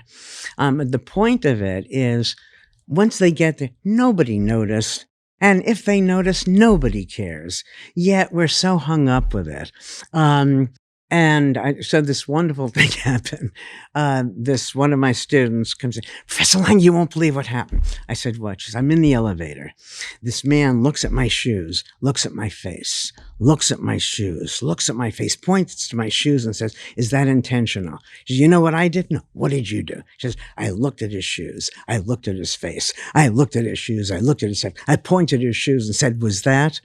And because everybody knows in some sense that you can't be sure. The problem people have is that they think other people do know. So you don't know. They're pretending that they do know, and that makes all of us uncomfortable. Who decided we should wear the same shoes? Socks, more important than shoes, because shoes you can make an argument that if the heels are not exactly the same, maybe it's unsafe or whatever. But, most people's washing machines are built to eat the socks. I don't know. You put, 5 pair in, and somehow you come out with 3 pairs on the other end. But if you wanted to wear 2 different socks, most people would be afraid to. There's something, sort of socially transgressive about it for no reason whatsoever. Exactly, but who decided? Right, who decided? And on top, I think you did share this, but the other point, maybe this is what we kind of flushed out previously, is it disabuses you of this notion that everyone is thinking about you and judging. Exactly. Like you're glaringly wearing 2 different shoes, and for the most part, no one even notices. Nobody cares. Maybe the guy in the elevator, will say something, but for the most part, we believe that, and we people control are our thinking behavior about and keep us all ourselves. the time, and they're not. They're thinking about themselves. Exactly. In fact, so many different stories come to mind. I was doing therapy when I was at Yale, just briefly. And it was wonderful for me because I realized how everybody is so worried about what everybody else thinks that I never worried again. Because I'm not worried about what you're thinking of me because I know you're worried about what I'm thinking of you. But, so we're doing this research on mindful contagion. And we're using, these monks are helping us. And so I'm in conversation with the head monk, whatever he's called. And what we need are these monks to be dressed like undergraduates, because we want to see if their mindfulness will have the effect without people knowing that they're monks, right? And he said he doesn't know if they'll be willing to give up their robes. And I thought, oh my goodness, this is sad. That even people who are supposed to be reasonably evolved are trapped in by their own attachments. And so part of the, at the retreat would be to free these going to be wealthy people. And, can these wealthy women, for example, who spend a lot of time on their clothes, allow themselves to wear something that is inexpensive, that doesn't look particularly good? There's a lot of news now about how social media is bad for people, and there is a way. And the data are such that undergraduates, for instance, who spend a lot of time on social media end up with lower self-esteem. But it's not social media. It's never the technology. It's always the way we're using the technology. And so I say to these people, why? You're Harvard students, for goodness sakes. You've got such a head up over most other people. Why only post the picture where you look wonderful? Why not change the norm? And you wouldn't believe how bad I looked last night. Mm-hmm. You wouldn't believe how I spent the night worrying about this or that, rather than just your successes. Or for people to realize that the successes that people are posting are in fact unusual for them, or else they wouldn't post them. Yeah. It's a funny thing with reinforcement that people think, say you're playing tennis or whatever your sport is, and, and I hit a fabulous serve, and then you say, wow, and crowds, it's never true, but the crowds are roaring for me. And then I screw up the next shot. And the assumption people mistakenly make, it was because of the praise, that now I'm too self-conscious. Mm-hmm. But what happens is you get the praise for the unusual event. If every time I serve that way, people would not be applauding. Well, I would not be applauding myself, right? It's because it's better than usual. And so there's always a regression to the mean. If I do something extraordinary, the next time it's going to be less extraordinary without anybody saying anything. And if it's not less extraordinary, then that becomes the new mean, so there'll be something even better that will move towards that spot. And so people could assume that the posts that people are making are in fact unusual. In which case, you'd already feel better. Do you see that? Yeah, I get what you're saying. I get what you're saying. I guess when I think of social media, there's something uniquely pernicious about it, in the sense that, to your example or experiment about wearing two different shoes to show that people aren't really thinking about you. When you post on social media, you're opening up yourself to all manner of crazy opinions, and people are very quick to judge and say mean mm-hmm. things. And if you're sensitive, or you're already somebody who spends too much time, kind of captured by what other people think of you, this is not going to be good for your mental health, because you're going to be, no matter what you post, you're going to be on the receiving end of all kinds of stuff. And these platforms, by dint of their algorithms and business models, amplify content that is intended to outrage and divide. And those voices tend to be ones that are very certain, right? They're locked into an ideology, and they want to tell you why they're right and you're wrong. And it's pitting people against each other and dividing us apart, and creating a tremendous amount of loneliness and unhappiness. Sure. If you're afraid of that, then you're not going to post. I'm talking about the person who's looking at other people's posts and feeling bad by comparison. Yeah. And if they were aware that other person wouldn't post it if it were the norm mm-hmm. for them, they would appreciate it differently. But they're still in St. Bart's and you're not. There's always that. Yeah, it's interesting because or you're missing out. No, I understand. You see your friends doing things you weren't invited. For sure. But that raises the issue of if you're making the moment matter, you can't do more than that. And it doesn't matter if you're in St. Bart's or you're in Malibu doing a podcast. If it's good, it's good. And so you don't need to envy anybody else. It doesn't, I was on this panel in Australia, a lot of heavy lifters, and we each give our talks and they bring us out. And the person in charge, I didn't know this was happening, it was going to happen, asked everybody about their bucket list. So I'm the last one there. So the first one goes on, and now comes to me. And so I've had some time to think about it. And I'm thinking, what's the matter with me? I don't have a bucket list. But of course, knowing who I am and how I'm going to be, I'm going to say, that's a good thing. So how is it a good thing? That if you're enjoying what you're doing, you don't need to be doing something else.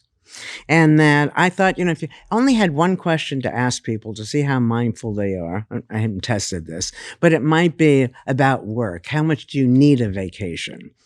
Needing a vacation means that you're working mindlessly. Enjoying a vacation is a different story. And so again, a bucket list suggests, I'm not so happy now. I just wish I could be doing these other things. And so if I'm a happy camper, and I'm looking at other people in all other parts of the world, that's great. I don't have that same feeling. The one well, you're just need is the real pivot here, Yes. right? Because it's fine to have things on a list that you aspire Sure, to why not? experience. Sure. It's the idea that you need to have those experiences in In order to order feel to. like a fully, Exactly. developed human or whatever, Exactly. or you can't be happy until. Right. And so it goes back to the point of why do we need all of these awards, money, and so on? Because we want love and approval. Exactly. And we want some sense of immortality, I guess, that we attach to that. Oh, that's interesting. I don't know about the immortality part, but the love and approval from others, mainly so that we'll feel it about ourselves. Mm-hmm. And then I go back again to, if you know why you're doing what you're doing, you'll feel fine about yourself. If you do it mindlessly, then you're potentially vulnerable to other people's understanding of why you're doing what you're doing.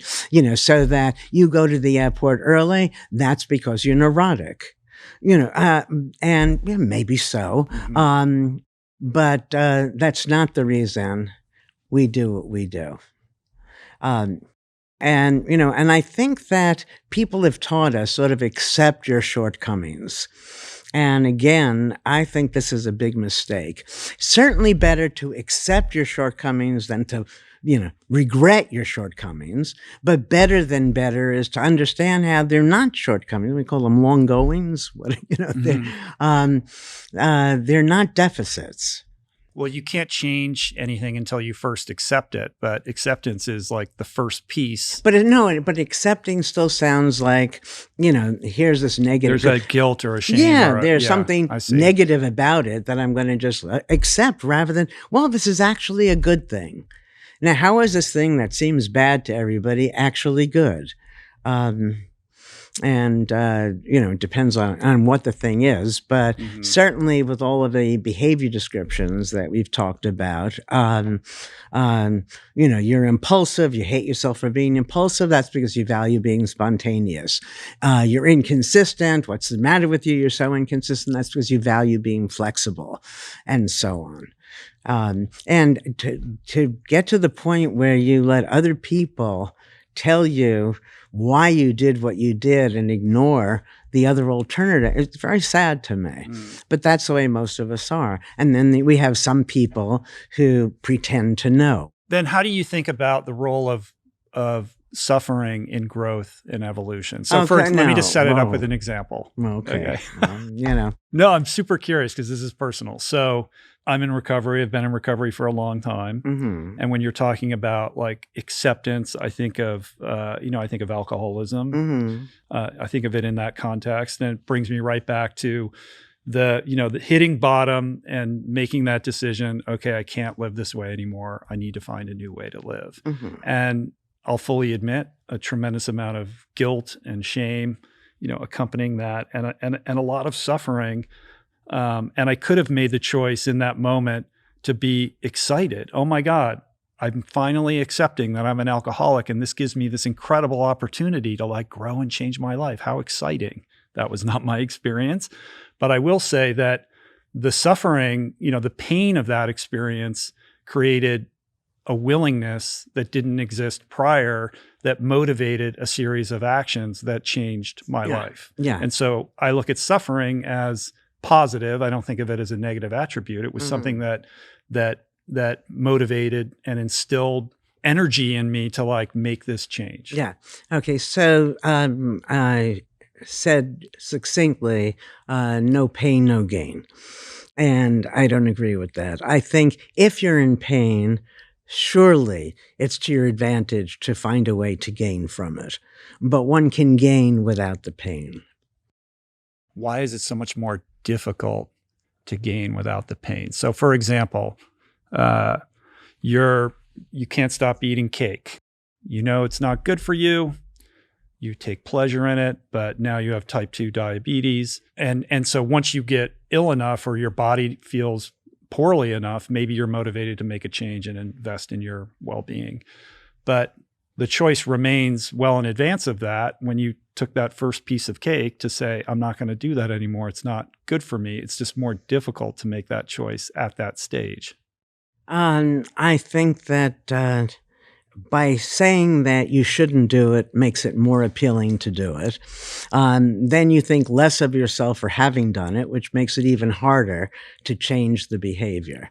I think that, again, what you're doing makes sense, or else you wouldn't do it. And let yourself have the stupid piece of cake.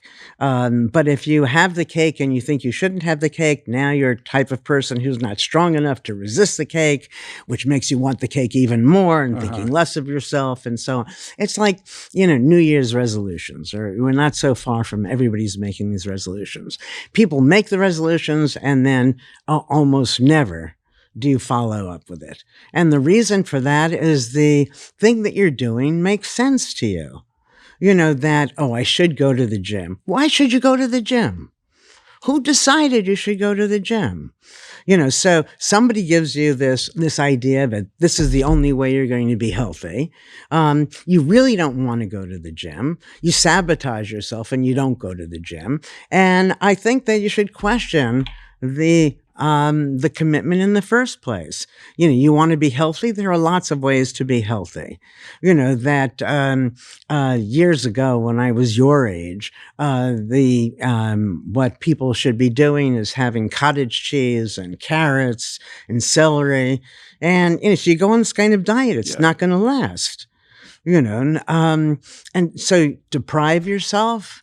So for me, if why should I admit this, but I do, if I have a big plate and you give me it's full, I'm going to eat everything that's on it. If you give me a small plate, I'm going to eat everything that's on it, and I'm going to be just as satisfied. That it's by not depriving myself, I find that I just eat less. But again, who says you should or shouldn't have this or that? If you pay attention to the science, it keeps changing. All of it. It doesn't matter whether you're supposed to breastfeed, bottle feed, have coffee, don't have coffee. Wine is good for you, wine is bad for you.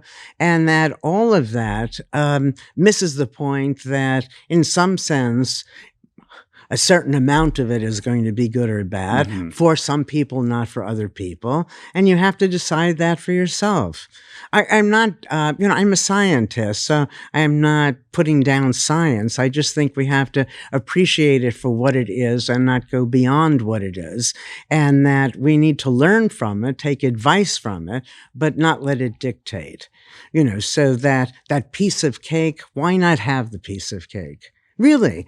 I mean, is your life going to change so terribly if you have a piece of cake? No. What happens, though, is that because you thought you shouldn't have the piece of cake, now, your so-called willpower, which doesn't exist either, is diminished. And, you go on a diet, you break the diet, then you do the kitchen sink. You eat everything.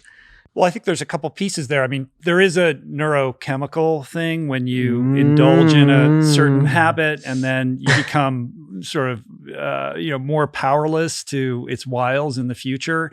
And then there's the mental piece, which is like, well, I already broke it. So, who gives a fuck? And here you go, like down the thing. Yeah. And then there's the emotional piece, which is, I'm a piece of shit. I can't do anything right. And you go down the shame spiral, which reinforces and then you have to have the cake. And then you have to have it to feel better, right? Yeah. Like this is the nature of addiction.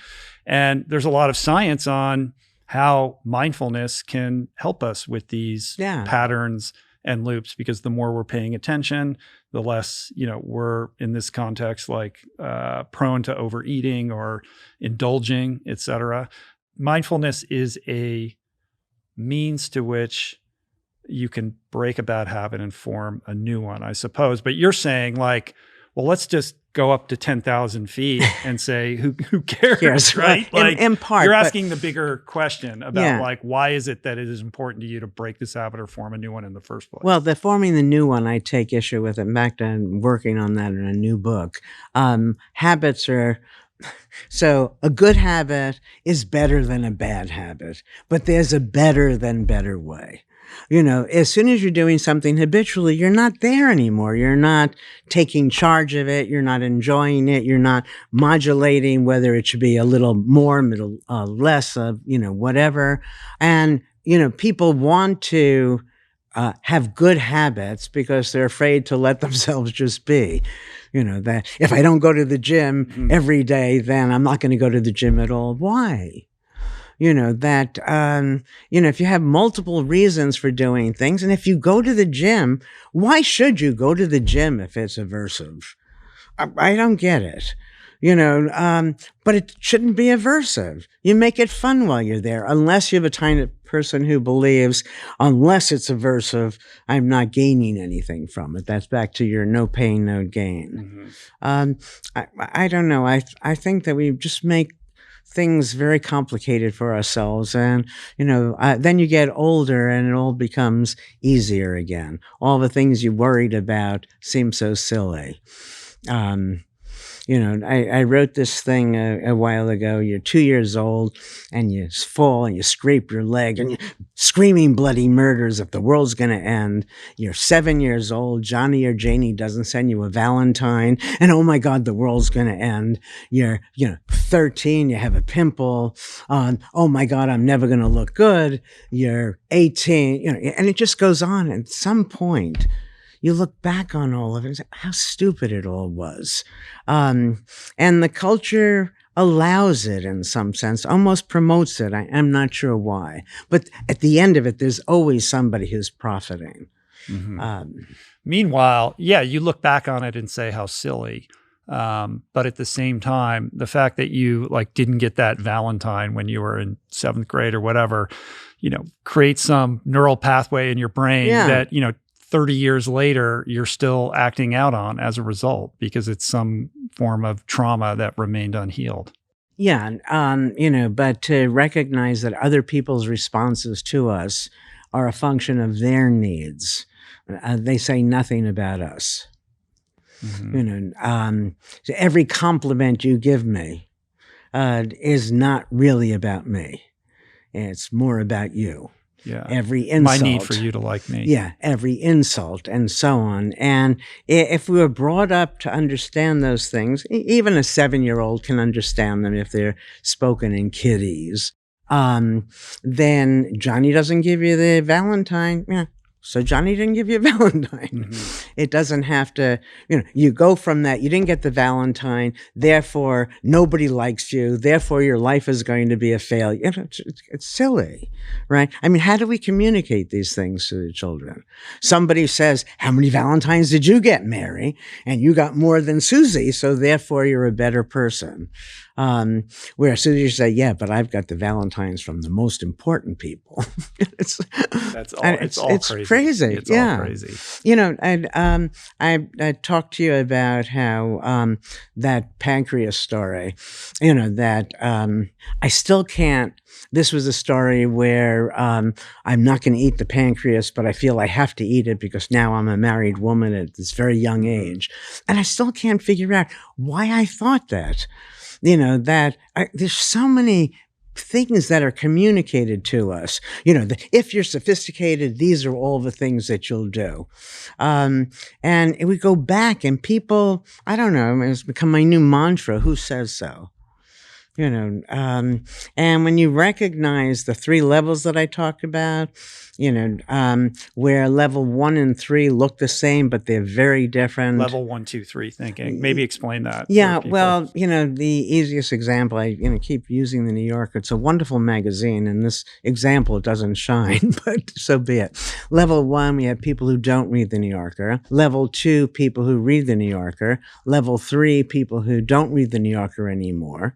Level 1 and 3 look the same, but they're very different people. You could have them read it again, but that makes the story too complicated. You have a young kid is uninhibited. The rest of the world is inhibited. And then you get to a certain point where you say, who gives a damn? And you become disinhibited. But when they accuse the older person of being like a child, they're not. They're very different. The child doesn't know the rule. The older person knows the rule and thinks it's silly. And I remember, again, this is so silly, but if I had spilled something on my shirt, I'd be walking around like this. So nobody would see it without realizing how ridiculous this itself looks. As if every moment this is going to describe who we are for a lifetime, that people won't realize, yes, you could have dirt on yourself 1 minute doesn't mean that's the way you wear your clothes. You're wearing 2 different shoes doesn't mean you don't know that there'll be a different response to wearing the same shoe. Everybody worrying so about what other people think, and everybody knows they themselves don't know.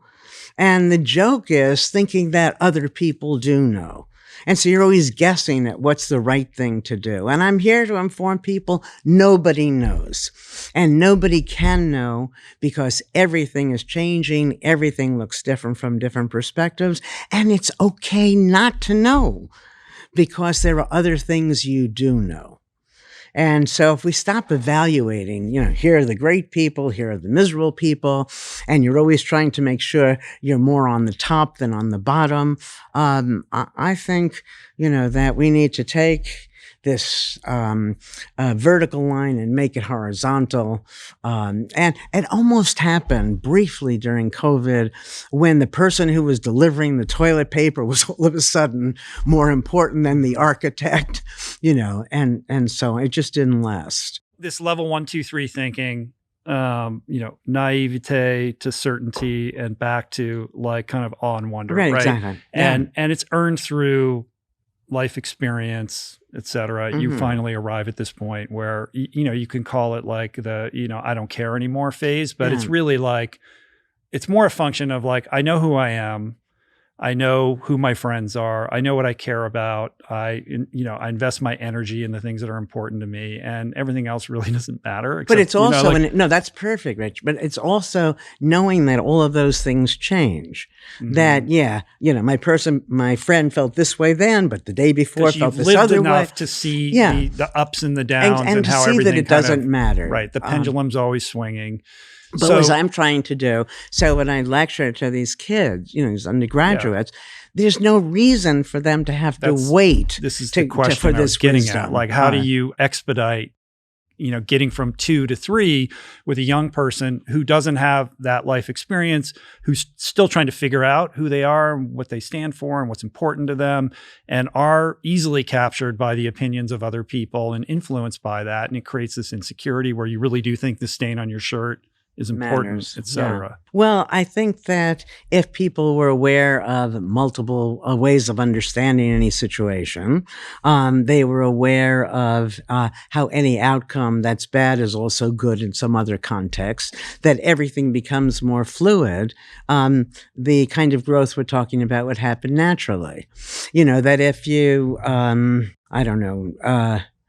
so somebody asks you to do something and you say yes because you're afraid of of not doing it, right? Then you get a little older and you've had experiences where you're freed from that and you can say no nicely. But if you asked yourself in the original context, what are the advantages of doing it? What are the disadvantages of doing it? When would it matter? When would it not matter? Why should it matter? Why should it? Just make this thing that's made so simple, broader in its potential meaning, is very freeing.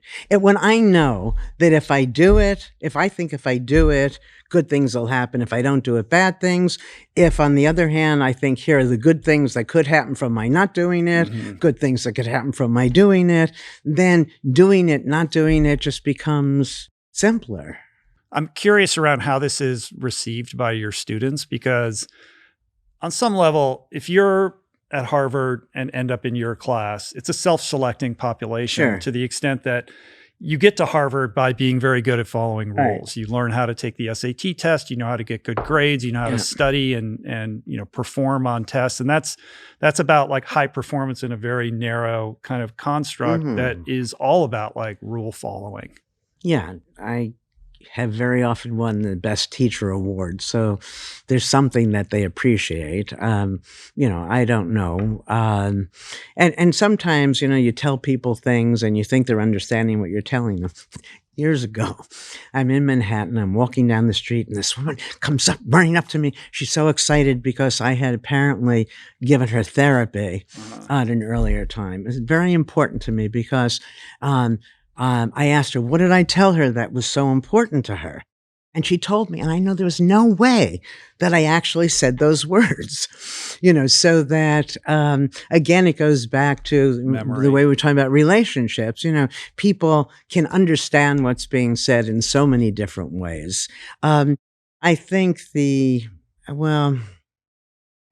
they get from this that a little bit of being an iconoclast and just questioning what they hadn't questioned before. Because it happens over and over again, with whatever we're talking about. But here are the 5 other ways we might look at that. And so some of that must rub off. What are your thoughts on romantic love? Because we That's talked about wonderful. long-term relationships, but your students they're at the beginning stages of trying to be in relationships. Like in that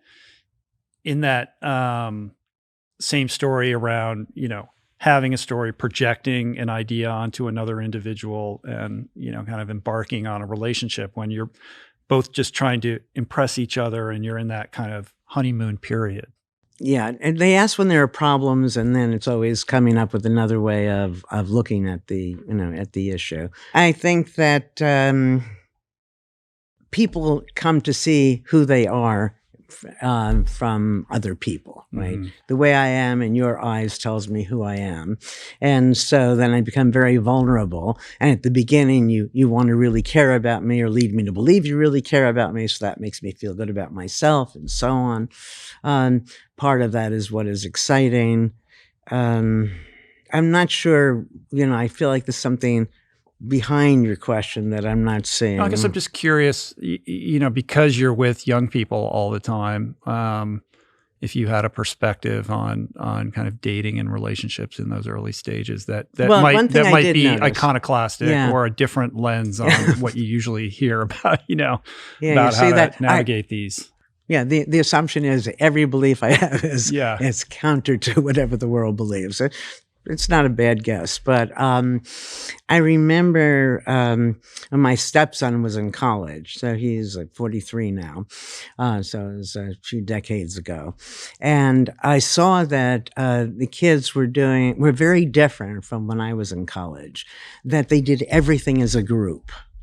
Which was very nice, not pairing off. And I don't know what the case is for the students today.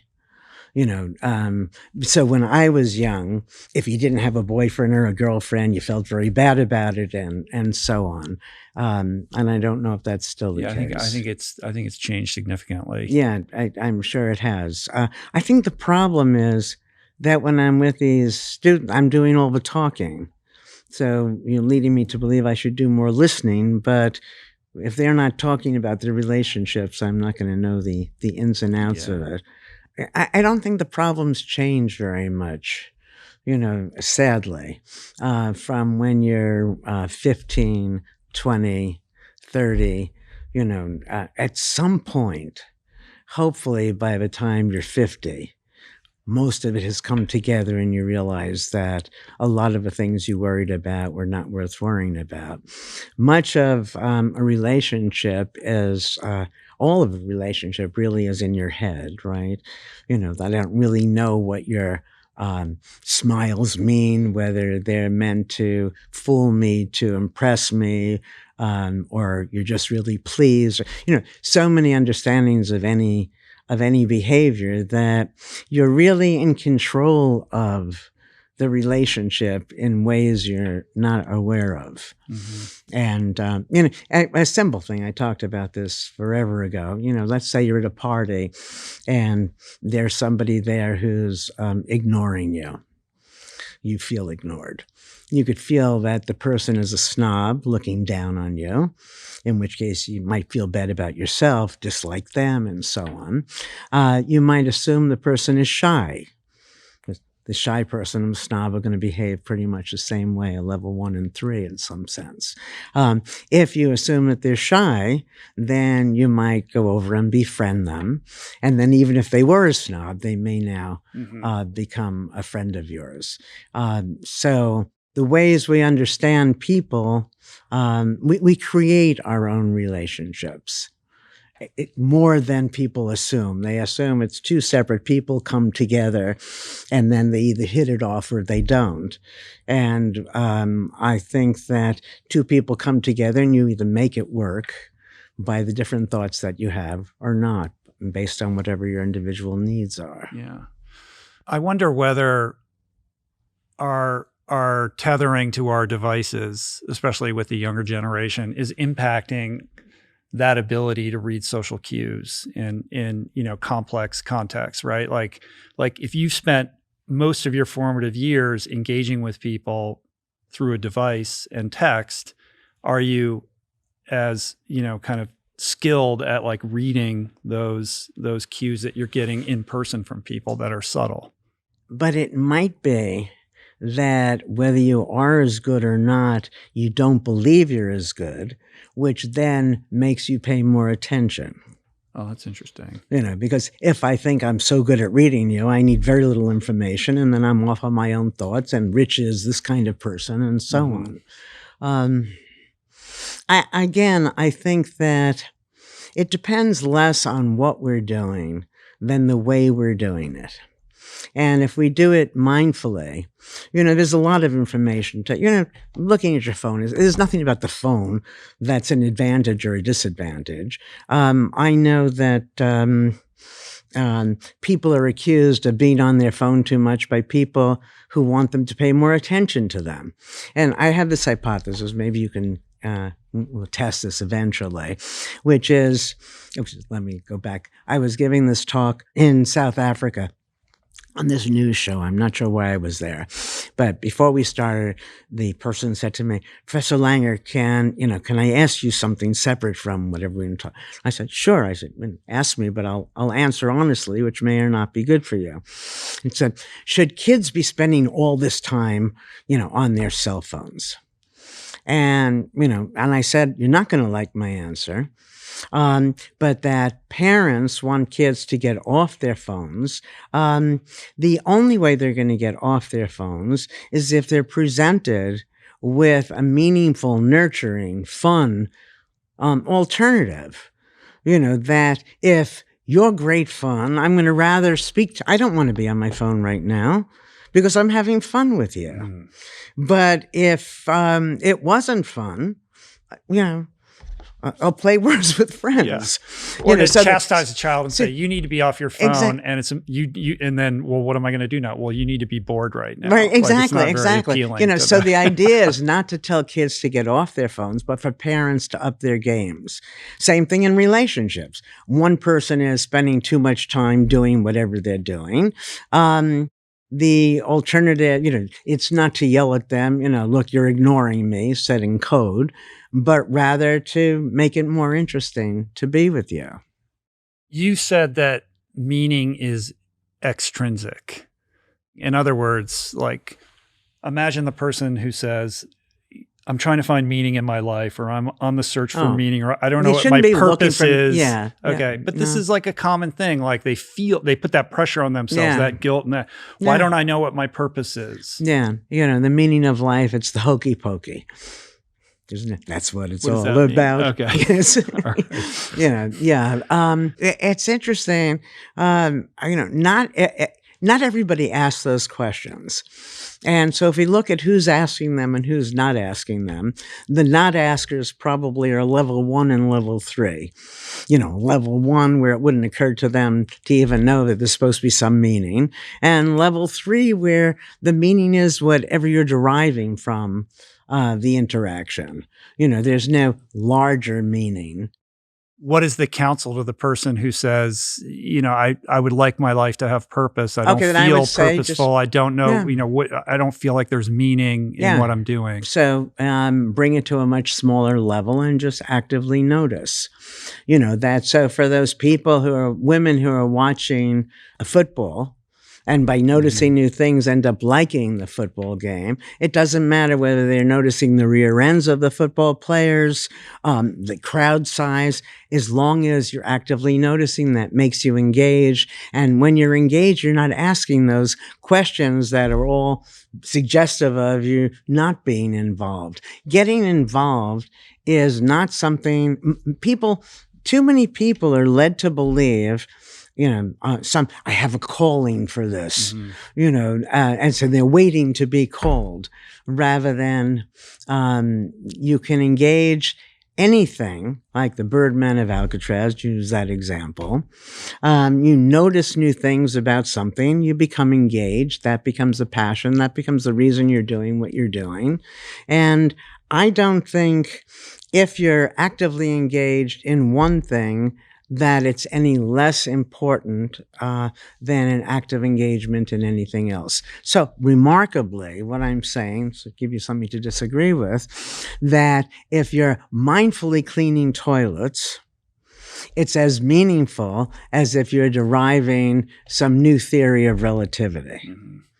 The only advantage to the theory of relativity is that it doesn't have a presumed false, but presumed end to how many things we can notice about it and how grand we can make the theory. The toilet, you're led to believe now it's clean, that's the end. But it can always be cleaner, changed. There's always more to do or not. But in either case, the meaning is a product of noticing, but also taking action, right? Like the idea that you're waiting around until you get struck with some epiphany about like what your purpose is. It doesn't work that way. Like the purpose is revealed in the doing, and the exploration and the trying of things. Right. Exactly. What is your most controversial belief take on things? Yeah, or the one that people give you grief about. I don't know if I scared them away so they don't give me grief, or they give me grief and I'm oblivious to it. I don't experience a lot of grief giving. I don't know. It depends on the audience. That if I'm speaking to medical people, the idea that we can control these chronic illnesses probably doesn't sit well with a lot of them. I don't know, Rich. I think my manner in stating all of these outrageous ideas is so soft that it's easy for people to accept. You're very endearing. Yeah, thank you. So. But most of the time, I find myself, I'm not selling. Right. I'm sharing.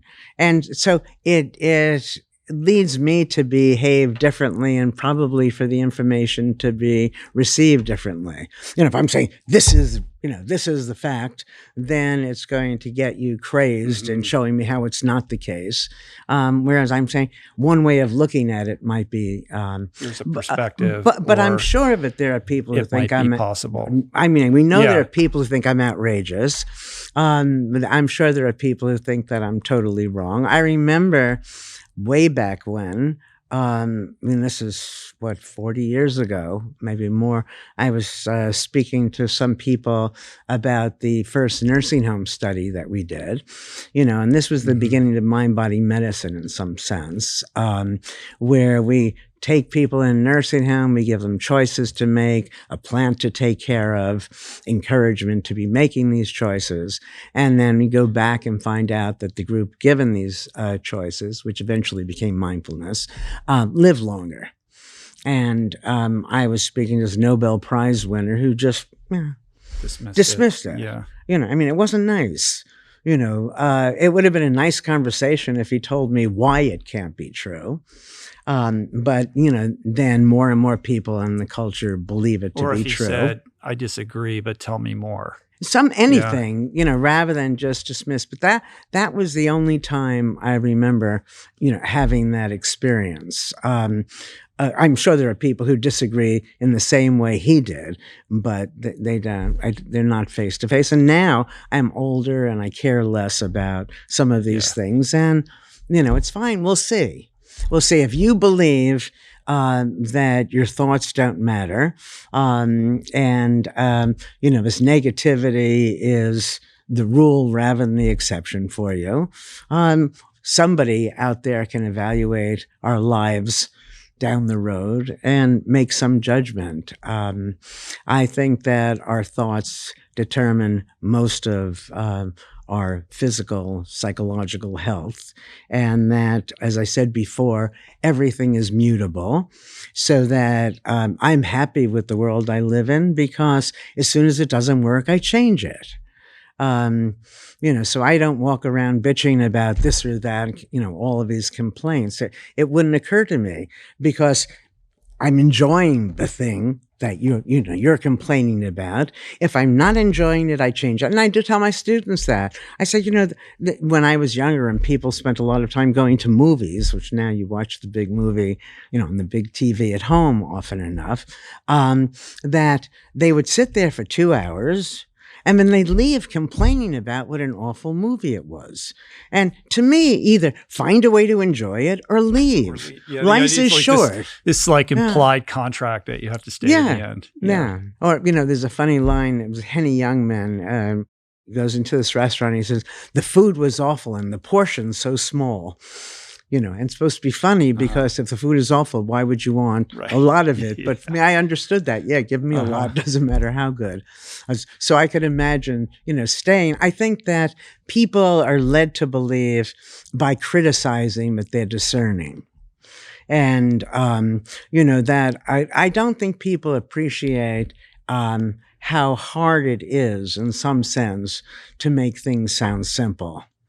We have a level 1 and level 3 again. And so it seems, my goodness, how silly she is with these views. Either you believe that your thoughts have an impact on your well-being and your behavior and the world around you, or you don't. And if you do, what are the implications of that? Yeah, the implications are that you don't have to be miserable. The implications are that whatever exists can be improved. And whatever has happened can be understood in multiple ways, where the other individual is just saddled with, this is a terrible thing. There are people who believe, I'm sure you're not one of them, but that, stress is all around. It's a normal thing. You have to be stressed. Work has to be hard. There are terrible things out there. Like it's a dimension of the universe or something. Yeah. I think it's terrible that people are taught to accept stress. The baseline should be being at ease. Then when you're at ease or diseased, you notice it very early on, and take care of it. I mean, we just don't pay attention. It's sort of, somebody might gain a pound, 3 pounds, and they don't notice it because they're oblivious to everything. And you don't notice it until you've gained 10 pounds or, need a larger size. And it's much harder to lose the 10 pounds than the 1 or 2 pounds. And we do that with most things. We don't notice the small things. The relationship is falling apart, but you're oblivious to it until the damage, is very big. It's like the garage mechanic, I'm making this up, I would assume that if he or she were in the car with you, they would notice that the engine doesn't sound quite right, where most of us would be oblivious until there's some big problem. What is it? Prevention, an ounce of prevention is worth a pound of cure. I think it's probably an ounce of prevention is worth 10 pounds of cure. I think that mindlessness or that disconnection where you're not even aware of, the stress you carry or how your behaviors are impacting your own life in a negative way, we're also detached from or unaware of the extent to which they impact the people around us. Exactly. And you did this study with monks and the sort of this notion of mindfulness being contagious. Yeah. Mindfulness in a room, the monks leave, and there's a residue of mindfulness that other people can feel, and it impacts them. But conversely, the same would apply for mindlessness, right? If Sure. if a room full of stressed out people, like it's going to impact you if you're there. You're going to feel that stress, and what is that doing to you when it wasn't even you that kind of created the stress in the first place? Yeah, no, I think negativity spreads as quickly as positivity. And when people talk, people have to understand things are not positive, things are not negative, things are things. And our understanding of them creates our experience. You don't understand. You don't understand how bad it is and how hard my life is. And have you been watching the news, Ellen? You need to be concerned and like, what are you doing about this? Yeah. I mean, that's sort of our pervasive for sure. I live with somebody like that. And I'd say, look, this is crazy that either go do something or stop thinking that, think about something else. That the Chicken Little, the world is going to explode. Everything is awful. There's no evidence for that. There's a lot of agitation at the moment. There's a lot of people celebrating. There's a lot of people very upset. There's a lot of polarization, division, acrimony, fear, uncertainty, right? Mm-hmm. Like what is going to happen? But I think a lot of that stemmed from the naive realism that I talked about before. There's one view, and so if I have this view and you believe other, you must be wrong. Rather than recognizing and asking the other side how they come to the views that they have, to see that, it's reasonable. It's hard to imagine now with some of these alternative views as having some sense behind them. I mean, you take an anti-vaxxer. Okay, well, my God, how can you not get a vaccine? It's so simple. You get the stupid injection and then you're safe, whatever. And so you conceive of this person as less than on so many dimensions. And we just ask them why they believe that. And, there was a time, I have another friend who we agree on everything almost, except, when she said that she wasn't going to get the vaccine, the COVID shot. And it was because, what was the polio? Yes. And there were people who were given the polio vaccine who actually got polio. And you could imagine, of course, that's going to be the case, And so for that reason, she doesn't want the vaccine. Now, at no time do you know whether this vaccine is going to give you the disease or protect you from the disease. And you can't be sure. But it's not irrational to right. It affirms this point that like everyone's making a decision for their own reason. Exactly. And we're better to investigate understanding than to, judge and dismiss. Yeah. Dismiss as a rule with people. To assume that we know negates all the evidence. There's no evidence. We go back to the 1 and 1 is not always 2. That, we have smoking causes cancer. You can't test that. It's only correlation. We can't take people who don't smoke, randomly assign them to the smoking condition or the non-smoking condition, and then see what ends up happening. And for how many people is this true? I mean, we have everything we believe, I think, needs to be, and it's heresy. You want me to say these things where I'm at odds with the whole world. I don't. I want you to speak your truth. I'm not trying to push you and of towards course not. You're trying to reveal what's really there. No, I understand that. But, you take, let's take people in nursing homes. When I started studying people in nursing homes, they'd be sitting there like this, sort of not fully alive, even though they were very much alive. And, have them smoke. Have them gamble, because these things are stimulants. What does it mean that something is good for you or bad for you? For whom, when, under what circumstances? And as soon as we have these rigid rules, then we come down hard on the people who seem to violate them. Rather than I have a dearest person to me who, if given Dexedrine, puts her to sleep. Right. Wow. But you see this up close and you say, wait a second, you just can't be sure.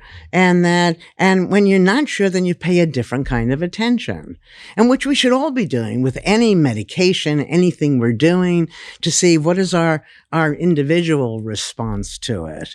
That doesn't mean we have to, argue against everything that the world is offering, but I don't think we should just be mindlessly accepting it. I think that's a good place to end it. You thought, huh? Yeah, That's why I said it. Yeah. Is there anything else? What did we leave on the table? Any burning desire to share anything else before we wrap it up here? Well, there's always more. Remember, I told you the more I talk, the more I know, and I told you, let's continue. Leave the audience wanting more. All right. Then I'll come back. Will you come back? Of course. Great. That was wonderful. I adore you. I appreciate you coming today. That was really fun to talk to you. And you have this couples retreat coming up in March. March 13th, right, in Mexico. In Mexico. Where can people learn about that? Just contact me. And Okay. Awesome. Well, thanks a lot. Also, I have a children's book that's going to come out. Oh, you do? But I'll come back and we'll talk about that. What's that called? It's ready. The name keeps changing. The current name might be Where's Happy?